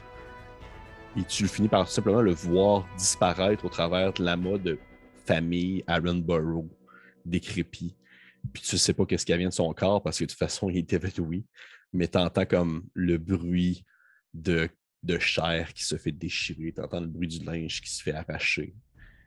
Puis au final, peut-être qu'il ne restera plus rien quand tu vas jeter un coup d'œil le lendemain matin. Ça se peut. Il dit « mais je pense qu'on a un deal, monsieur Tapper. » Ben, vous avez même pas respecté ma seule condition. Tu parles d'un deal. Il dit « On vous laisse en vie. » Quelle vie? C'est quoi cette vie-là? C'est pire que le purgatoire. Pogné en hauteur ici. Pas de nourriture. Plus de chien pour chasser. Et vous pouvez rester en bas de la montagne si vous voulez tout simplement empêcher quiconque de passer à l'intérieur de ce petit passage-là qui va mener éventuellement au reste de notre famille. OK. Contre-offre. On va pas laisser sauver Larry. Moi, si pour vivre en bas, j'aimerais ça vivre au moins un peu confortable. Mais laissez-vous ramener assez d'or pour me faire bâtir une maison au pied de la montagne. Une halte. Je vais pouvoir dissuader les gens de monter par ce chemin-là. Je vous laisse tout ce qui est à vous. Tout ce que je prends, c'est juste le minimum pour vivre confortable puis que ça vaille la peine de vivre cette vie-là. Pas retourner sa côte est, pas revoir ma famille, puis revoir mon chien. Laissez-moi au moins ça. Tu vois que Larry, il a un petit sourire sur le coin du visage. Puis il fait juste comme tendre sa main en ta direction. Pour le deal, Ouais. pour comme shaker, j'en comprends que vous acceptez, puis je shake. Dès que tu shakes la main, tu sens vraiment comme sa poigne froide qui vient se refermer au travers de tes doigts. Tu as l'impression de comme serrer la pince d'un crustacé. Là. Et tu te réveilles le matin. T'es comme genre en dessous de ton espèce de bâche. Tu lèves les yeux un peu en haut. Tu vois que la tente n'est plus là. OK. Tu vois que les rochers sont replacés où est-ce qu'ils étaient. Tu vois que la famille est comme cachée à l'endroit où ils sont morts. Mais tu vois à côté de toi sur le sol un paquet d'or.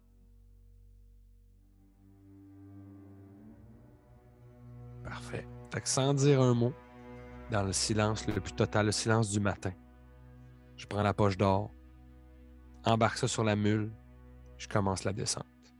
OK. Et est-ce que tu suis le contrat convenu? Je vais rouler un dé, moi aussi, oui ou non. Parce que mon personnage a quand même réussi ses jets de contrôle. Il n'est pas complètement la chienne, mais en même temps, il voit bien que c'était pas naturel. Mettons, pair, je fais le contrat. Impair, je fais juste me coucher vers la côte est. Et c'est pair. Donc, je descends au pied de la montagne, commence à commander des matériaux de construction, Okay. achète un terrain, fais bâtir une espèce d'auberge, un endroit où en plus, je vais comme me dire, je vais vendre des cartes. Puis sur toutes les cartes, je ne vais pas mentionner ce passage-là. Puis les gens qui vont me poser la question, je vais dire, mais non, vous êtes fous. Les éboulis, c'est bien trop dangereux. La dernière fois qu'on est monté, moi, je suis monté, c'était complètement bloqué. Le passage, j'ai failli mourir. Puis je vais comme toujours raconter la même histoire que c'est impossible de passer par là, ce chemin-là. Il paraît que les dernières personnes qui ont réussi à passer, c'est les Aaron Burroughs. Puis savez-vous sont où, les Aaron Burroughs? Oh! 6 pieds sous pierre. OK. Et nous vois ainsi, tu sais, je vois un peu justement la caméra narrative qui fait avancer le temps où est-ce qu'on peut apercevoir quelques années qui ont passé, puis t'es rendu comme avec une espèce de petite baraque en bois. Tu sais, au début, ça ressemble à un petit chalet vraiment un peu décrépit, mais avec le temps, ça prend de l'ampleur, puis ça devient comme assez important, puis même que peut-être plusieurs années plus tard, on peut te voir accompagné d'une femme avec un enfant. Tu as une belle vie au final.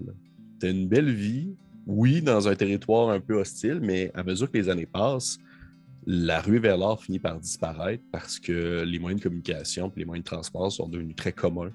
Puis il n'y a plus tant de. Il n'y a plus tant de, on va dire, de ferveur, puis l'espèce de folie collective a passé.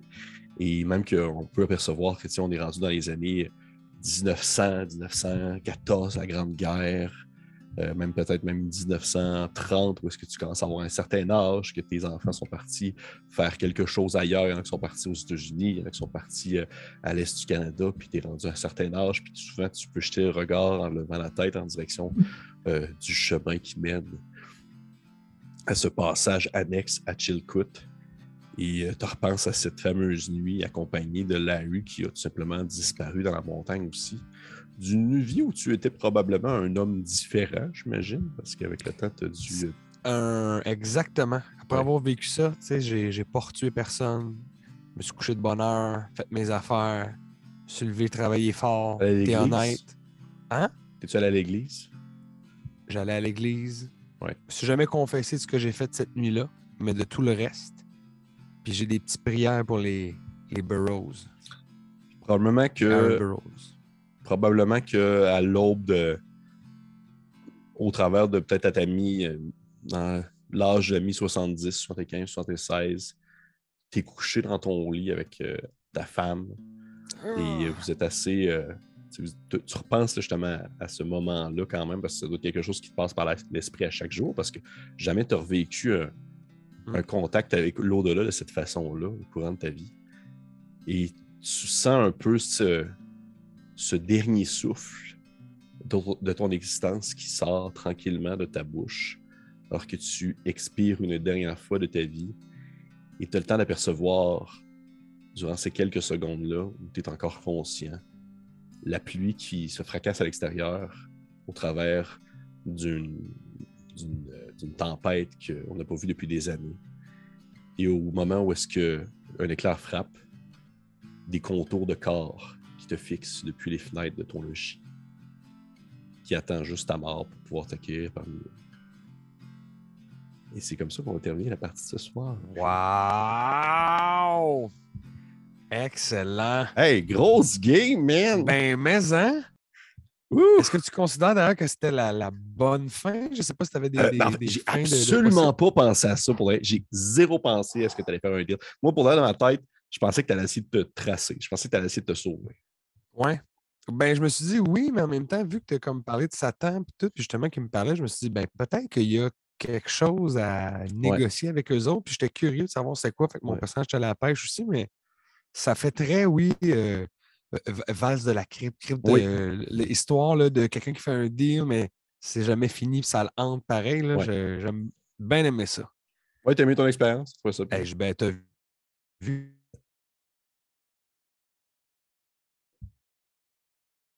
J'arrêtais pas de me rendre. Parce que des fois, il y a des actual plays où tu te frappes contre quelque chose puis c'est impossible que tu t'en sortes comme il faut. Fait que là, moi, j'étais comme, non, je vais juste essayer de gratter pour que ça se finisse pas trop mal. Finalement, avoir une vie quand même si, parce que là, j'ai l'impression que les créatures m'ont ramené dans la montagne puis je vais venir hanter le même tas que les autres. Mais au moins, j'ai eu ce petit morceau-là de vie que j'ai parti d'une famille que j'ai comme mené à. C'est un peu ce que je cherchais au départ aussi. Là, je suis pas retourné sur la côte est, mais. Mais tu vois, là, c'est ça que je trouve bon, c'est que c'était vraiment un excellent, une excellente improvisation. Parce que je n'avais pas prévu ça pendant tout. Puis tu as lancé ça à la pêche, puis j'ai attrapé ça, puis je trouve qu'on a bien jammé ça. Ouais. Mais écoute, on va s'en parler dans quelques minutes. Si tu veux rester avec moi pour un petit Sunday. Bien sûr. Qui sont les quelques qui sont exclusifs pour notre Patreon.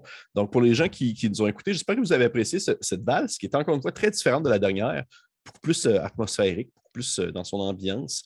Merci beaucoup, Louis-Philippe, d'être venu. Merci à toi, Pierre-Philippe. Merci à Coup ça. Critique, encore une fois, de m'inviter. C'est toujours un grand plaisir. Je suis là, ravi d'avoir des belles invitations comme ça. Je suis très ravi de t'avoir avec moi. Puis merci aux personnes qui ont commenté, merci aux personnes qui ont liké. Et avant de se terminer là-dessus et de se retrouver pour un petit Sunday, j'aimerais que tu me dises, Louis-Philippe, des vainqueurs, on peut vous trouver où? La façon la plus simple de voir toutes les plateformes sur lesquelles on est disponible, c'est d'aller sur le site www.desvainqueurs.com, donc D20 COEUR. Et sinon, on est sur YouTube, on est sur Facebook, on a une page qui s'appelle Des vainqueurs et des vaincus. Donc, vous pouvez liker ça, aller regarder ce qu'on fait parce qu'on a notre campagne principale, mais on a des petits projets on the side. Si ça vous intéresse aussi, des discussions, c'est écrit D10 CUSSIONS, donc des discussions. C'est sur CISM. Les émissions sont en rediffusion après que ça ait été diffusé le lundi et le mardi à 23h. Donc, c'est disponible sur le site de CISM, mais sur Spotify aussi, sur les autres plateformes. Donc, si ça vous tente de fouiller un petit peu, d'aller voir ce que je fais, ce que les autres de mon groupe font, sentez-vous bien à l'aise. Mais faites pas ça tant que vous n'avez pas été liké ou critique. Ah, c'est vraiment très apprécié. Hein? N'oubliez pas, si vous faites quelque chose, faites-le. Oui, d'ici notre prochain rendez-vous, quoi que vous fassiez, faites-le avec cœur. Merci. J'adore cette fin-là. C'est comme ma fin préférée. C'est pas pire, hein? Ouais. Encore une fois, merci beaucoup, Louis-Philippe. Tous les liens maintenant aux plateformes de Des vainqueurs et des discussions vont être mentionnés dans la description de la vidéo. Et pour les Patreons, on se retrouve dans quelques minutes pour un petit Sunday. Au revoir.